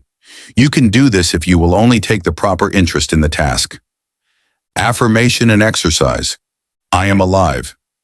Fix in your mind the thought that the I within you is very much alive and that you are manifesting life fully, mentally, and physically. And keep this thought there, aiding yourself with constant repetitions of the watchword. Don't let the thought escape you, but keep pushing it back into the mind. Keep it before the mental vision as much as possible. Repeat the watchword when you awaken in the morning. Say it when you retire at night. And say it at meal times and whenever else you can during the day, at least once an hour. Form the mental picture of yourself as filled with life and energy. Live up to it as far as possible. When you start in to perform a task, say, "I am alive," and mix up as much life as possible in the task. If you find yourself feeling depressed, say, "I am alive," and then take a few deep breaths, and with each inhalation, let the mind hold the thought that you are breathing in strength and life. And as you exhale, hold the thought that you are breathing out all the old, dead, negative conditions and are glad to get rid of them. Then finish up with an earnest, vigorous affirmation, "I am alive," and mean it when you say it too. And let your thoughts take form in action. Don't rest content with merely saying that you are alive, but prove it with your acts. Take an interest in doing things, and don't go around mooning or daydreaming. Get down to business. Chapter 10, Training the Habit Mind. Professor William James, the well-known teacher of and writer upon psychology, very truly says, "The great thing in all education is to make our nervous system our ally instead of our enemy. For this we must make automatic and habitual, as early as possible, as many useful actions as we can, and as carefully guard against growing into ways that are likely to be disadvantageous. In the acquisition of a new habit, or the leaving off of an old one, we must take care to launch ourselves with as strong and decided initiative as possible. Never suffer an exception to occur until the new habit is securely rooted in your life. Seize the very first possible opportunity to act on every resolution you make and on every emotional prompting you may experience in the direction of the habits you aspire to gain." This advice is along the lines familiar to all students of mental science, but it states the matter more plainly than the majority of us have done. It impresses upon us the importance of passing on to the subconscious mind the proper impulses so that they will become automatic and second nature. Our subconscious mentality is a great storehouse for all sorts of suggestions from ourselves and others. And as it is the habit mind, we must be careful to send it the proper material from which it may make habits. If we get into the habit of doing certain things, we may be sure that the subconscious mentality will make it easier for us to do just the same thing over and over again, easier each time, until finally we are firmly bound with the ropes and chains of the habit, and find it more or less difficult, sometimes almost impossible, to free ourselves from the hateful thing. We should cultivate good habits against the hour of need. The time will come when we will be required to put forth our best efforts, and it rests with us today whether that hour of need shall find us doing the proper thing automatically and almost without thought, or struggling to do it bound down and hindered with the chains of things opposed to that which we desire at that moment. We must be on guard at all times to prevent the forming of undesirable habits. There may be no special harm in doing a certain thing today, or perhaps again tomorrow, but there may be much harm in setting up the habit of doing that particular thing. If you are confronted with the question, "Which of these two things should I do?" the best answer is, "I will do that which I would like to become a habit with me." In forming a new habit or in breaking an old one, we should throw ourselves into the task with as much enthusiasm as possible in order to gain the most ground before the energy expends itself when it meets with friction from the opposing habits already formed. We should start in by making as strong an impression as possible upon the subconscious mentality. Then we should be constantly on guard against temptations to break the new resolution just this once. This just once idea kills off more good resolutions than any other one cause. The moment you yield just this once, you introduce the thin edge of the wedge that will, in the end, split your resolution into pieces. Equally important is the fact that each time you resist temptation, the stronger does your resolution become. Act upon your resolution as early and as often as possible. As with every manifestation of thought and action, the stronger does it become. You are adding to the strength of your original resolution every time you back it up with action. The mind has been likened to a piece of paper that has been folded. Ever afterwards, it has a tendency to fold in the same crease, unless we make a new crease or fold when it will follow the last lines. And the creases are habits. Every time we make one, it is so much easier for the mind to fold along the same crease afterward. Let us make our mental creases in the right direction. Chapter 11. The Psychology of Emotion. One is apt to think of the emotions as independent from habit. We easily may think of one acquiring habits of action and even of thinking, but we are apt to regard the emotions as something connected with feeling and quite divorced from intellectual effort. Yet notwithstanding the distinction between the two, both are dependent largely upon habit, and one may repress, increase, develop, and change one's emotions, just as one may regulate habits of action and lines of thought. It is an axiom of psychology that emotions deepen by repetition. If a person allows a state of feeling to thoroughly take possession of him, he will find it easier to yield to the same emotion the second time, and so on, until the particular emotion or feeling becomes second nature to him. If an undesirable emotion shows itself inclined to take up a permanent abode with you, you had better start to work to get rid of it, or at least to master it. And the best time to do this is at the start, for each repetition renders the habit more firmly entrenched and the task of dislodging it more difficult. Were you ever jealous? If so, you will remember how insidious was its first approach, how subtly it whispered hateful suggestions into your willing ear, and how gradually it followed up such suggestions until finally you began to see green. Jealousy has an effect upon the bile and causes it to poison the blood. This is why the idea of green is always associated with it. Then you will remember how the things seem to grow, taking possession of you until you scarcely could shake it off. You found it much easier to become jealous the next time. It seemed to bring before you all sorts of objects apparently justifying your suspicions and feeling. Everything began to look green. The green-eyed monster waxed fat. And so it is with every feeling or emotion. If you give way to a fit of rage, you will find it easier to become angry the next time, on less provocation. The habit of feeling and acting mean does not take long to firmly settle itself in its new home if encouraged. Worry is a great habit for growing and waxing fat. People start by worrying about big things and then begin to worry and fret about some smaller thing, and then the merest trifle worries and distresses them. They imagine that all sorts of evil things are about to befall them. If they start on a journey, they are certain there is going to be a wreck. If a telegram comes, it is sure to contain some dreadful tidings. If a child seems a little quiet, the worrying mother is positive it is going to fall ill and die. If the husband seems thoughtful as he revolves some business plan in his mind, then the good wife is convinced that he is beginning to cease to love her and indulges in a crying spell.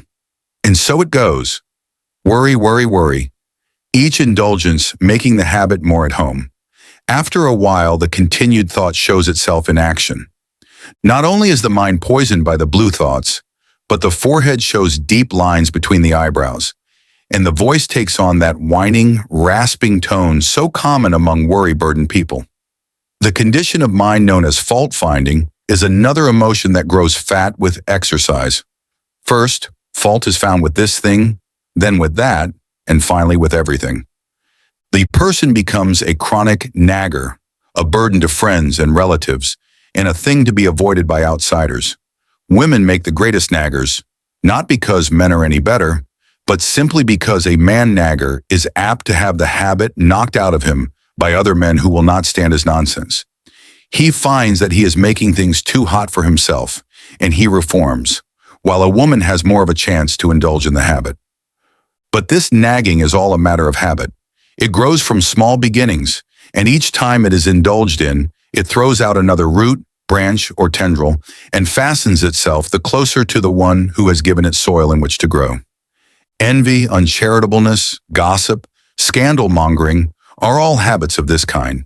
The seeds are in every human breast and only need good soil and a little watering to become lusty and strong. Each time you give way to one of these negative emotions, the easier do you make it for a recurrence of the same thing, or similar ones. Sometimes by encouraging one unworthy emotion, you find that you have given room for the growth of a whole family of these mental weeds. Now, this is not a good old orthodox preachment against the sin of bad thoughts. It is merely a calling of your attention to the law underlying the psychology of emotions. Nothing new about it, old as the hills, so old that many of us have forgotten all about it. If you wish to manifest these constantly disagreeable and unpleasant traits and to suffer the unhappiness that comes from them, by all means do so. That is your own business and privilege. It's none of mine, and I am not preaching at you. It keeps me busy minding my own business and keeping an eye on my own undesirable habits and actions. I am merely telling you the law regarding the matter, and you may do the rest. If you wish to choke out these habits, there are two ways open to you. First, whenever you find yourself indulging in a negative thought or feeling, take right hold of it and say to it firmly and vigorously, "Get out!" It won't like this at first and will bridle up, curve its back, and snarl like an offended cat. But never mind, just say "scat" to it. The next time it will not be so confident and aggressive. It will have manifested a little of the fear habit. Each time you repress and choke out a tendency of this kind, the weaker it will become, and the stronger will your will be. Professor James says, refuse to express a passion, and it dies. Count 10 before venting your anger, and its occasion seems ridiculous. Whistling to keep up courage is no mere figure of speech. On the other hand, sit all day in a moping posture, sigh, and reply to everything with a dismal voice, and your melancholy lingers.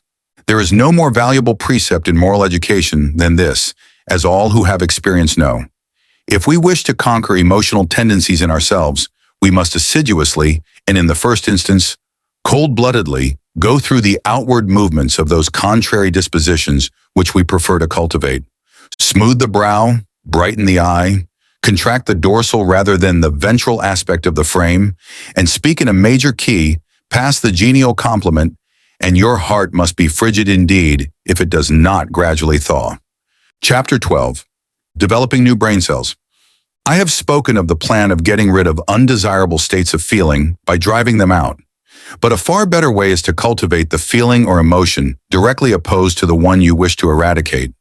We are very apt to regard ourselves as the creatures of our emotions and feelings, and to fancy that these feelings and emotions are we. But such is far from being the truth. It is true that the majority of the race are slaves of their emotions and feelings, and are governed by them to a great degree. They think that feelings are things that rule one, and from which one cannot free himself, and so they cease to rebel. They yield to the feeling without question, although they may know that the emotion or mental trait is calculated to injure them, and to bring unhappiness and failure instead of happiness and success. They say we are made that way, and let it go at that. The new psychology is teaching the people better things. It tells them that they are masters of their emotions and feelings, instead of being their slaves. It tells them that brain cells may be developed that will manifest along desirable lines, and that the old brain cells that have been manifesting so unpleasantly may be placed on the retired list and allowed to atrophy from want of use. People may make themselves over and change their entire natures. This is not mere idle theory, but is a working fact which has been demonstrated by thousands of people, and which is coming more and more before the attention of the race. No matter what theory of mind we entertain, we must admit that the brain is the organ and instrument of the mind, in our present state of existence at least, and that the brain must be considered in this matter. The brain is like a wonderful musical instrument, having millions of keys, upon which we may play innumerable combinations of sounds. We come into the world with certain tendencies, temperaments, and predispositions. We may account for these tendencies by heredity, or we may account for them upon theories of pre-existence. But the facts remain the same. Certain keys seem to respond to our touch more easily than others. Certain notes seem to sound forth as the current of circumstances sweeps over the strings, and certain other notes are less easily vibrated. But we find that if we but make an effort of the will to restrain the utterance of some of these easily sounded strings, they will grow more difficult to sound and less liable to be stirred by the passing breeze. And if we will pay attention to some of the other strings that have not been giving forth a clear tone, we will soon get them in good working order. Their notes will chime forth clear and vibrant and will drown the less pleasant sounds. We have millions of unused brain cells awaiting our cultivation. We are using but a few of them, and some of these we are working to death. We are able to give some of these cells a rest by using other cells. The brain may be trained and cultivated in a manner incredible to one who has not looked into the subject.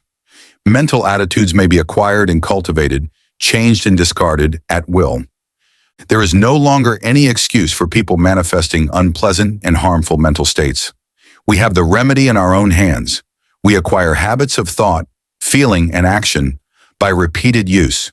We may be born with a tendency in a certain direction, or we may acquire tendencies by suggestions from others, such as the examples of those around us, suggestions from reading, listening to teachers. We are a bundle of mental habits. Each time we indulge in an undesirable thought or habit, the easier does it become to repeat that thought or action. And the oftener we give forth a certain desirable thought or perform a desirable action, the easier does it become for us to repeat that thought or action. Mental scientists are in the habit of speaking of desirable thoughts or mental attitudes as positive and of the undesirable ones as negative. There is a good reason for this. The mind instinctively recognizes certain things as good for the individual to which it belongs, and it clears the path for such thoughts and interposes the least resistance to them. They have a much greater effect than an undesirable thought possesses, and one positive thought will counteract a number of negative thoughts. The best way to overcome undesirable or negative thoughts and feelings is to cultivate the positive ones. The positive thought is the strongest plant and will in time starve out the negative one by withdrawing from it the nourishment necessary for its existence. Of course, the negative thought will set up a vigorous resistance at first, for it is a fight for life with it. In the slang words of the time, it sees its finish if the positive thought is allowed to grow and develop, and consequently it makes things unpleasant for the individual until he has started well into the work of starving it out. Brain cells do not like to be laid on the shelf any more than does any other form of living energy, and they rebel and struggle until they become too weak to do so. The best way is to pay as little attention as possible to these weeds of the mind, but put in as much time as possible watering, caring for, and attending to the new and beautiful plants in the garden of the mind. For instance, if you are apt to hate people, you can best overcome the negative thought by cultivating love in its place. Think love and act it out as often as possible. Cultivate thoughts of kindness and act as kindly as you can to everyone with whom you come in contact. You will have trouble at the start, but gradually love will master hate, and the latter will begin to droop and wither. If you have a tendency toward the blues, cultivate a smile and a cheerful view of things. Insist upon your mouth wearing upturned corners and make an effort of the will to look upon the bright side of things. The blue devils will set up a fight, of course, but pay no attention to them. Just go on cultivating optimism and cheerfulness. Let bright, cheerful, and happy be your watchword and try to live it out. These recipes may seem very old and time-worn, but they are psychological truths and may be used by you to advantage. If you once comprehend the nature of the thing, the affirmations and autosuggestions of the several schools may be understood and taken advantage of. You may make yourself energetic instead of slothful, active instead of lazy by this method. It is all a matter of practice and steady work. New Thought people often have much to say about holding the thought, and indeed it is necessary to hold the thought in order to accomplish results. But something more is needed. You must act out the thought until it becomes a fixed habit with you. Thoughts take form in action, and in turn actions influence thought. So by acting out certain lines of thought, the actions react upon the mind and increase the development of the part of the mind having close relation to the act. Each time the mind entertains a thought, the easier becomes the resulting action.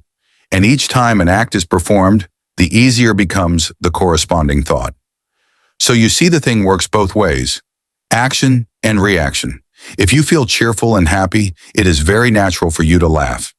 And if you will laugh a little, you will begin to feel bright and cheerful. Do you see what I am trying to get at? Here it is, in a nutshell. You wish to cultivate a certain habit of action, begin by cultivating the mental attitude corresponding to it.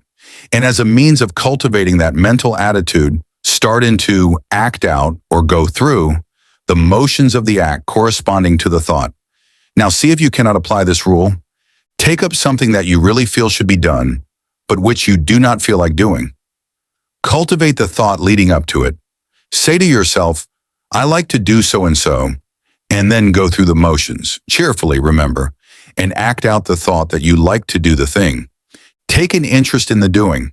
Study out the best way to do it. Put brains into it. Take a pride in it, and you will find yourself doing the thing with a considerable amount of pleasure and interest. You will have cultivated a new habit. If you prefer trying it on some mental trait of which you wish to be rid, it will work the same way. Start in to cultivate the opposite trait and think it out and act it out for all you are worth. Then watch the change that will come over you. Don't be discouraged at the resistance you will encounter at first, but sing gaily, "I can and I will," and get to work in earnest. The important thing in this work is to keep cheerful and interested. If you manage to do this, the rest will be easy. Chapter 13, The Attractive Power Desire Force.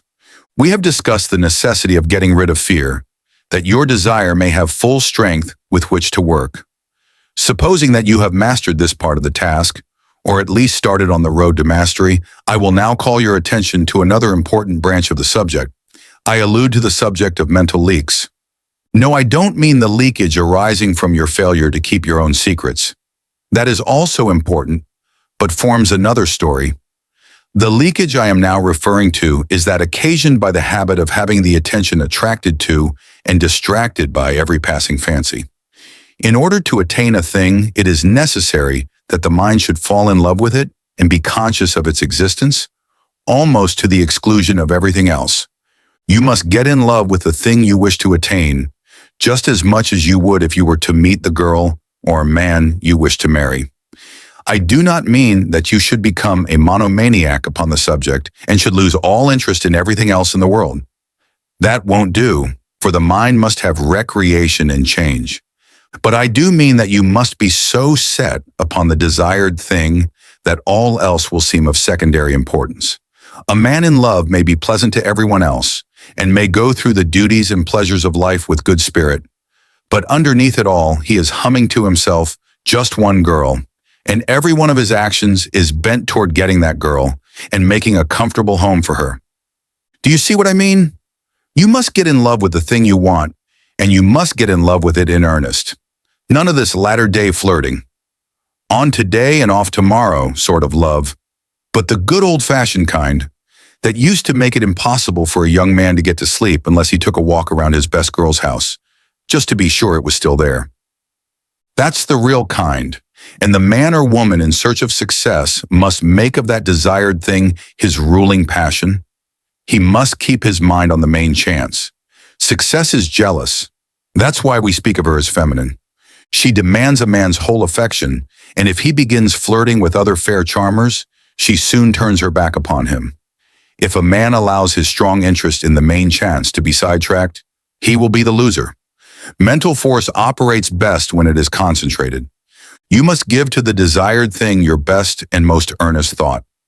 Just as the man who is thoroughly in love will think out plans and schemes whereby he may please the fair one, so will the man who is in love with his work or business give it his best thought, and the result will be that 101 plans will come into his field of consciousness, many of which are very important. The mind works on the subconscious plane, remember, and almost always along the lines of the ruling passion or desire. It will fix up things and patch together plans and schemes, and when you need them the most, it will pop them into your consciousness, and you will feel like hurraying, just as if you had received some valuable aid from outside. But if you scatter your thought force, the subconscious mind will not know just how to please you, and the result is that you are apt to be put off from this source of aid and assistance. Beside this, you will miss the powerful result of concentrated thought in the conscious working out of the details of your plans.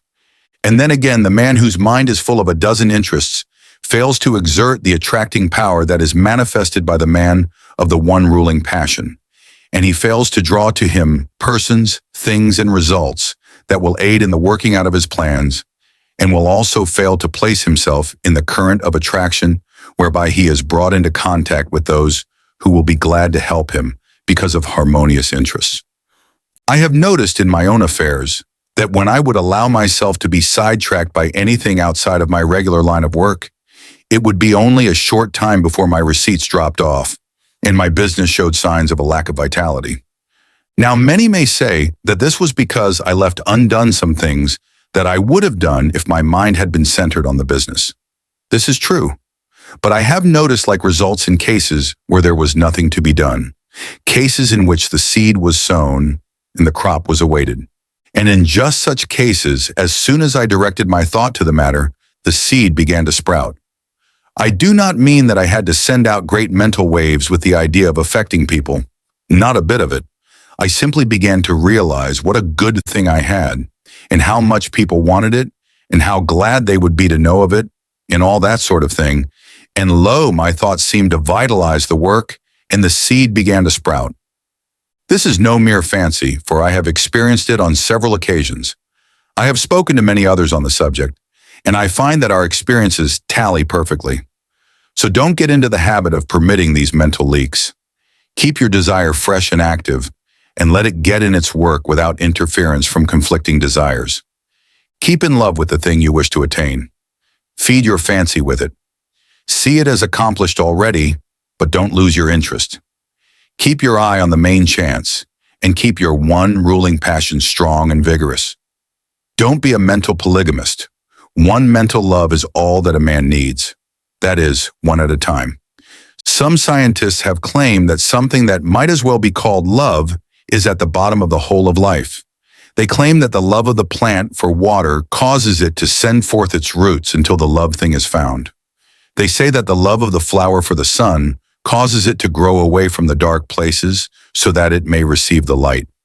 The so-called chemical affinities are really a form of love, and desire is a manifestation of this universal life love. So I am not using a mere figure of speech when I tell you that you must love the thing you wish to attain. Nothing but intense love will enable you to surmount the many obstacles placed in your path. Nothing but that love will enable you to bear the burdens of the task. The more desire you have for a thing, the more you love it. And the more you love it, the greater will be the attractive force exerted toward its attainment, both within yourself and outside of you. So love but one thing at a time. Don't be a mental Mormon. Chapter 14. The Great Dynamic Forces. You have noticed the difference between the successful and strong men in any walk of life and the unsuccessful weak men around them. You are conscious of the widely differing characteristics of the two classes, but somehow find it difficult to express just in what the difference lies. Let us take a look at the matter. Buxton said, "The longer I live, the more certain I am that the great difference between men, the feeble and the powerful, the great and the insignificant, is energy and invincible determination, a purpose once fixed and then death or victory. That quality will do anything that can be done in this world, and no talents, no circumstances, no opportunities will make a two-legged creature a man without it." I do not see how the idea could be more clearly expressed than Buxton has spoken. He has put his finger right in the center of the subject. His eye has seen into the heart of it. Energy and invincible determination, these two things will sweep away mighty barriers and will surmount the greatest obstacles. And yet they must be used together. Energy without determination will go to waste. Lots of men have plenty of energy. They are full to overflowing with it, and yet they lack concentration. They lack the concentrated force that enables them to bring their power to bear upon the right spot. Energy is not nearly so rare a thing as many imagine it to be. I can look around me at any time and pick out a number of people I know who are full of energy. Many of them are energy plus, and yet somehow they do not seem to make any headway. They are wasting their energy all the time. Now they are fooling with this thing, now meddling with that. They will take up some trifling thing of no real interest or importance and waste enough energy and nervous force to carry them through a hard day's work. And yet when they are through, nothing has been accomplished. Others who have plenty of energy fail to direct it by the power of the will toward the desired end. Invincible determination. Those are the words. Do they not thrill you with their power? If you have something to do, get to work and do it. Marshal your energy and then guide and direct it by your will. Bestow upon it that invincible determination and you will do the thing. Everyone has within him a giant will, but the majority of us are too lazy to use it. We cannot get ourselves nerved up to the point at which we can say truthfully, "I will." If we can but screw up our courage to that point and will then pin it in place so that it will not slip back, we will be able to call into play that wonderful power, the human will. Man, as a rule, has but the faintest conception of the power of the will, but those who have studied along the occult teachings know that the will is one of the great dynamic forces of the universe, and if harnessed and directed properly, it is capable of accomplishing almost miraculous things. Energy and invincible determination. Aren't they magnificent words? Commit them to memory, press them like a die into the wax of your mind, and they will be a constant inspiration to you in hours of need. If you can get these words to vibrating in your being, you will be a giant among pygmies. Say these words over and over again and see how you are filled with new life. See how your blood will circulate, how your nerves will tingle. Make these words a part of yourself and then go forth anew to the battle of life, encouraged and strengthened. Put them into practice. Energy and invincible determination. Let that be your motto in your workaday life, and you will be one of those rare men who are able to do things. Many persons are deterred from doing their best by the fact that they underrate themselves by comparison with the successful ones of life, or rather overrate the successful ones by comparison with themselves. One of the curious things noticed by those who are brought in contact with the people who have arrived is the fact that these successful people are not extraordinary after all. You meet with some great writer, and you are disappointed to find him very ordinary indeed. He does not converse brilliantly, and, in fact, you know a score of everyday people who seem far more brilliant than this man who dazzles you by his brightness in his books. You meet some great statesmen, and he does not seem nearly so wise as lots of old fellows in your own village, who waste their wisdom upon the desert air. You meet some great captain of industry, and he does not give you the impression of the shrewdness so marked in some little bargain-driving trader in your own town. How is this anyway? Are the reputations of these people fictitious, or what is the trouble? The trouble is this: you have imagined these people to be made of superior metal and are disappointed to find them made of the same stuff as yourself and those about you. But you ask, wherein does their greatness of achievement lie? Chiefly in this: belief in themselves and in their inherent power, in their faculty to concentrate on the work in hand when they are working, and in their ability to prevent leaks of power when they are not working. They believe in themselves and make every effort count.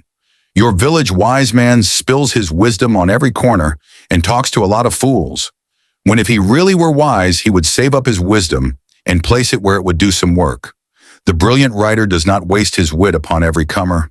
In fact, he shuts the drawer in which he contains his wit and opens it only when he is ready to concentrate and get down to business. The captain of industry has no desire to impress you with his shrewdness and smartness. He never did, even when he was young. While his companions were talking and boasting and blowing, this future successful financier was sawing wood and saying nothing. The great people of the world, that is, those who have arrived, are not very different from you or me or the rest of us. All of us are about the same at the base. You have only to meet them to see how very ordinary they are after all. But don't forget the fact that they know how to use the material that is in them, while the rest of the crowd does not, and, in fact, even doubts whether the true stuff is there. The man or woman who gets there usually starts out by realizing that he or she is not so very different, after all, from the successful people that they hear so much about. This gives them confidence, and the result is they find out that they are able to do things. Then they learn to keep their mouths closed and to avoid wasting and dissipating their energy. They store up energy and concentrate it upon the task at hand, while their companions are scattering their energies in every direction, trying to show off and let people know how smart they are. The man or woman who gets there prefers to wait for the applause that follows deeds accomplished, and cares very little for the praise that attends promises of what we expect to do someday, or an exhibition of smartness without works. One of the reasons that people who are thrown in with successful men often manifest success themselves is that they are able to watch the successful man and sort of catch the trick of his greatness. They see that he is an everyday sort of man, but that he thoroughly believes in himself, and also that he does not waste energy, but reserves all his force for the actual task before him. And, profiting by example, They start to work and put the lesson into practice in their own lives. Now, what is the moral of this talk? Simply this: don't undervalue yourself or overvalue others. Realize that you are made of good stuff and that locked within your mind are many good things. Then get to work and unfold those good things and make something out of that good stuff. Do this by attention to the things before you and by giving to each the best that is in you, knowing that plenty of more good things are in you, ready for the fresh tasks that will come. Put the best of yourself into the undertaking on hand and do not cheat the present task in favor of some future one. Your supply is inexhaustible, and don't waste your good stuff on the crowd of gapers, watchers, and critics who are standing around watching you work. Save your good stuff for your job, and don't be in too much of a hurry for applause. Save up your good thoughts for copy if you are a writer. Save up your bright schemes for actual practice if you are a businessman. Save up your wisdom for occasion if you are a statesman. And in each case, avoid the desire to scatter your pearls before the gaping crowd that wants to be entertained by a free show. Nothing very high about this teaching, perhaps, but it is what many of you need very much. Stop fooling and get down to business. Stop wasting good raw material and start to work making something worthwhile. Chapter 15. Claiming your own. In a recent conversation, I was telling a woman to pluck up courage and to reach out for a certain good thing for which she had been longing for many years, and which at last appeared to be in sight. I told her that it looked as if her desire was about to be gratified, that the law of attraction was bringing it to her. She lacked faith and kept on repeating, "Oh, it's too good to be true. It's too good for me." She had not emerged from the worm of the dust stage, and although she was in sight of the promised land, she refused to enter it because it was too good for her. I think I succeeded in putting sufficient ginger into her to enable her to claim her own, for the last reports indicate that she is taking possession. But that is not what I wish to tell you. I want to call your attention to the fact that nothing is too good for you. No matter how great the thing may be, no matter how undeserving you may seem to be, you are entitled to the best there is, for it is your direct inheritance. So don't be afraid to ask, demand, and take. The good things of the world are not the portion of any favored sons. They belong to all, but they come only to those who are wise enough to recognize that the good things are theirs by right, and who are sufficiently courageous to reach out for them. Many good things are lost for want of the asking. Many splendid things are lost to you because of your feeling that you are unworthy of them. Many great things are lost to you because you lack the confidence and courage to demand and take possession of them. None but the brave deserves the fair, says the old adage, and the rule is true in all lines of human effort. If you keep on repeating that you are unworthy of the good thing, that it is too good for you, the law will be apt to take you at your word and believe what you say. That's a peculiar thing about the law. It believes what you say.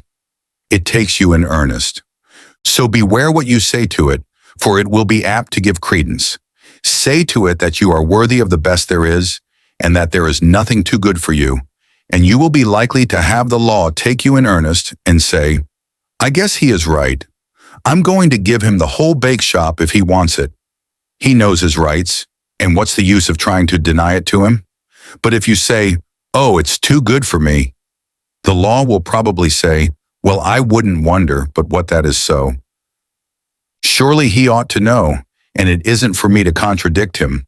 And so it goes. Why should anything be too good for you? Did you ever stop to think just what you are? You are a manifestation of the whole thing and have a perfect right to all there is. Or if you prefer it this way, you are a child of the infinite and are heir to it all. You are telling the truth in either statement or both. At any rate, no matter for what you ask, you are merely demanding your own. And the more in earnest you are about demanding it, the more confident you are of receiving it, the more will you use in reaching out for it, the surer you will be to obtain it. Strong desire, confident expectation, courage in action, these things bring to you your own. But before you put these forces into effect, you must awaken to a realization that you are merely asking for your own and not for something to which you have no right or claim. So long as there exists in your mind the last sneaking bit of doubt as to your right to the things you want, you will be setting up a resistance to the operation of the law. You may demand as vigorously as you please, but you will lack the courage to act if you have a lingering doubt of your right to the thing you want. If you persist in regarding the desired thing as if it belonged to another instead of to yourself, you will be placing yourself in the position of the covetous or envious man, or even in the position of a tempted thief. In such a case, your mind will revolt at proceeding with the work, for it instinctively will recoil from the idea of taking what is not your own. The mind is honest. But when you realize that the best the universe holds belongs to you as a divine heir, and that there is enough for all without your robbing anyone else, then the friction is removed and the barrier broken down, and the law proceeds to do its work. I do not believe in this humble business. This meek and lowly attitude does not appeal to me. There is no sense in it at all. The idea of making a virtue of such things, when man is the heir of the universe, and is entitled to whatever he needs for his growth, happiness, and satisfaction. I do not mean that one should assume a blustering and domineering attitude of mind. That is also absurd, for true strength does not so exhibit itself. The blusterer is a self-confessed weakling. He blusters to disguise his weakness. The truly strong man is calm, self-contained, and carries with him a consciousness of strength which renders unnecessary the bluster and fuss of assumed strength. But get away from this hypnotism of humility, this meek and lowly attitude of mind. Remember the horrible example of Uriah Heep, and beware of imitating him. Throw back your head and look the world square in the face. There's nothing to be afraid of. The world is apt to be as much afraid of you as you are of it anyway. Be a man or woman and not a crawling thing. And this applies to your mental attitude as well as to your outward demeanor. Stop this crawling in your mind. See yourself as standing erect and facing life without fear, and you will gradually grow into your ideal. There is nothing that is too good for you, not a thing. The best there is not beginning to be good enough for you, for there are still better things ahead. The best gift that the world has to offer is a mere bauble compared to the great things in the cosmos that await your coming of age. So don't be afraid to reach out for these playthings of life, these baubles of this plane of consciousness. Reach out for them. Grab a whole fistful. Play with them until you are tired. That's what they are made for anyway. They are made for our express use, not to look at, but to be played with if you desire. Help yourself. There's a whole shop full of these toys awaiting your desire, demand and taking. Don't be bashful.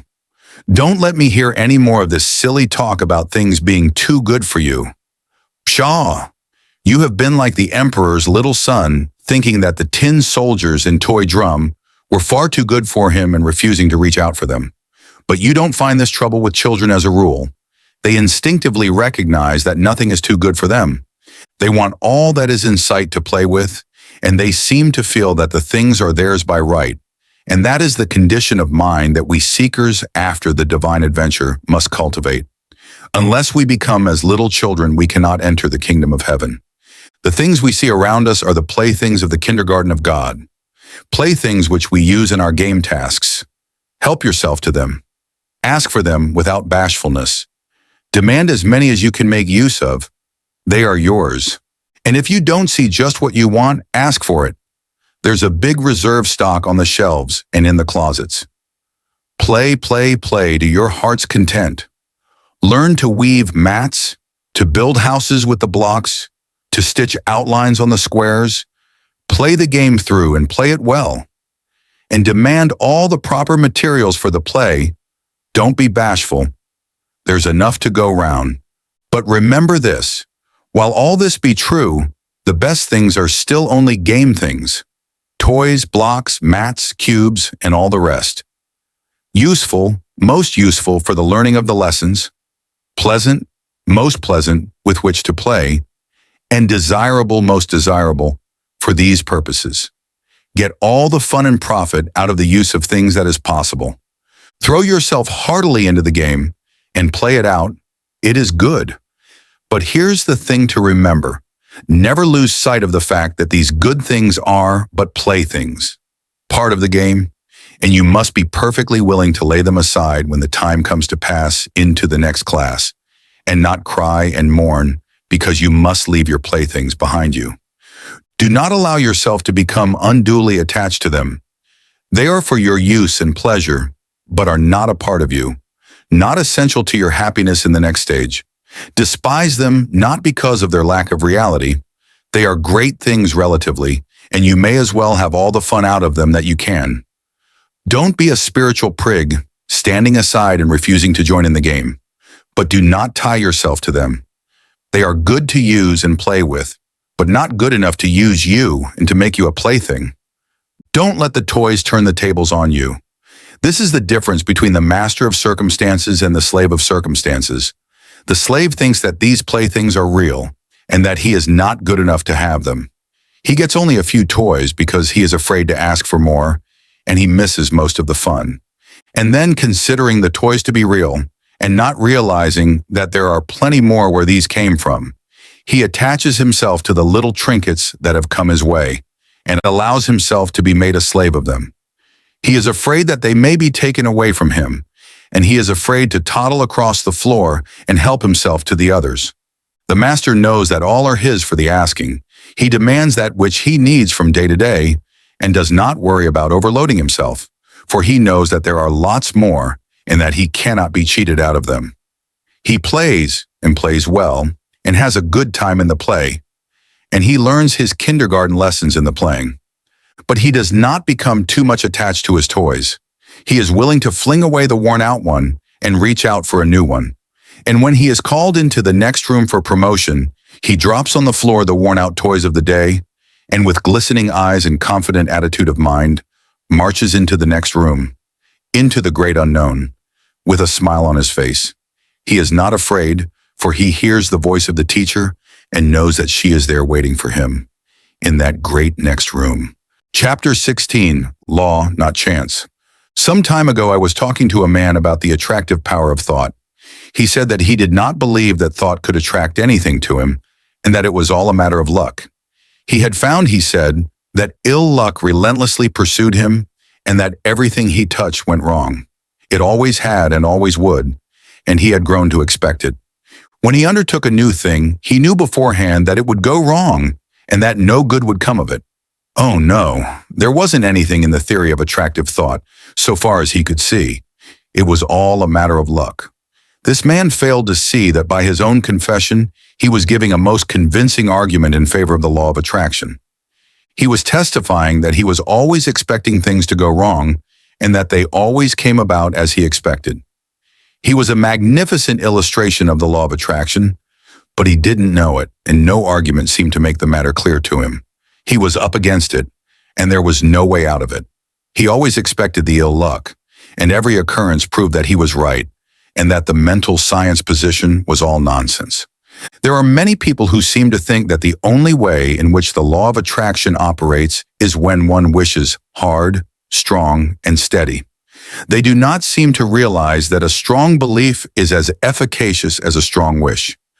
The successful man believes in himself and in his ultimate success, and, paying no attention to little setbacks, stumbles, tumbles, and slips, presses on eagerly to the goal, believing all the time that he will get there. His views and aims may alter as he progresses, and he may change his plans or have them changed for him, but all the time he knows in his heart that he will eventually get there. He is not steadily wishing he may get there.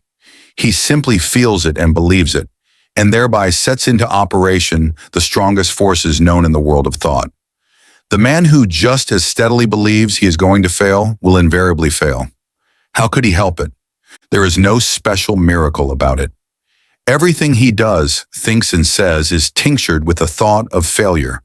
Other people catch his spirit and fail to trust him or his ability, which occurrences he in turn sets down as but other exhibitions of his ill luck, instead of ascribing them to his belief and expectation of failure. He is suggesting failure to himself all the time, and he invariably takes on the effect of the autosuggestion, Then again, he by his negative thoughts shuts up that portion of his mind from which should come the ideas and plans conducive to success, and which do come to the man who is expecting success because he believes in it. A state of discouragement is not the one in which bright ideas come to us. It is only when we are enthused and hopeful that our minds work out the bright ideas which we may turn to account. Men instinctively feel the atmosphere of failure hovering around certain of their fellows, and on the other hand recognize something about others, which leads them to say, when they hear of a temporary mishap befalling such a one, "Oh, he'll come out all right somehow. You can't down him." It is the atmosphere caused by the prevailing mental attitude. Clear up your mental atmosphere. There is no such thing as chance. Law maintains everywhere, and all that happens because of the operation of law. You cannot name the simplest thing that ever occurred by chance. Try it, and then run the thing down to a final analysis, and you will see it as the result of law. It is as plain as mathematics. Plan and purpose, cause and effect. From the movements of worlds to the growth of the grain of mustard seed, all the result of law. The fall of the stone down the mountainside is not chance. Forces which had been in operation for centuries caused it. And back of that cause were other causes, and so on until the causeless cause is reached.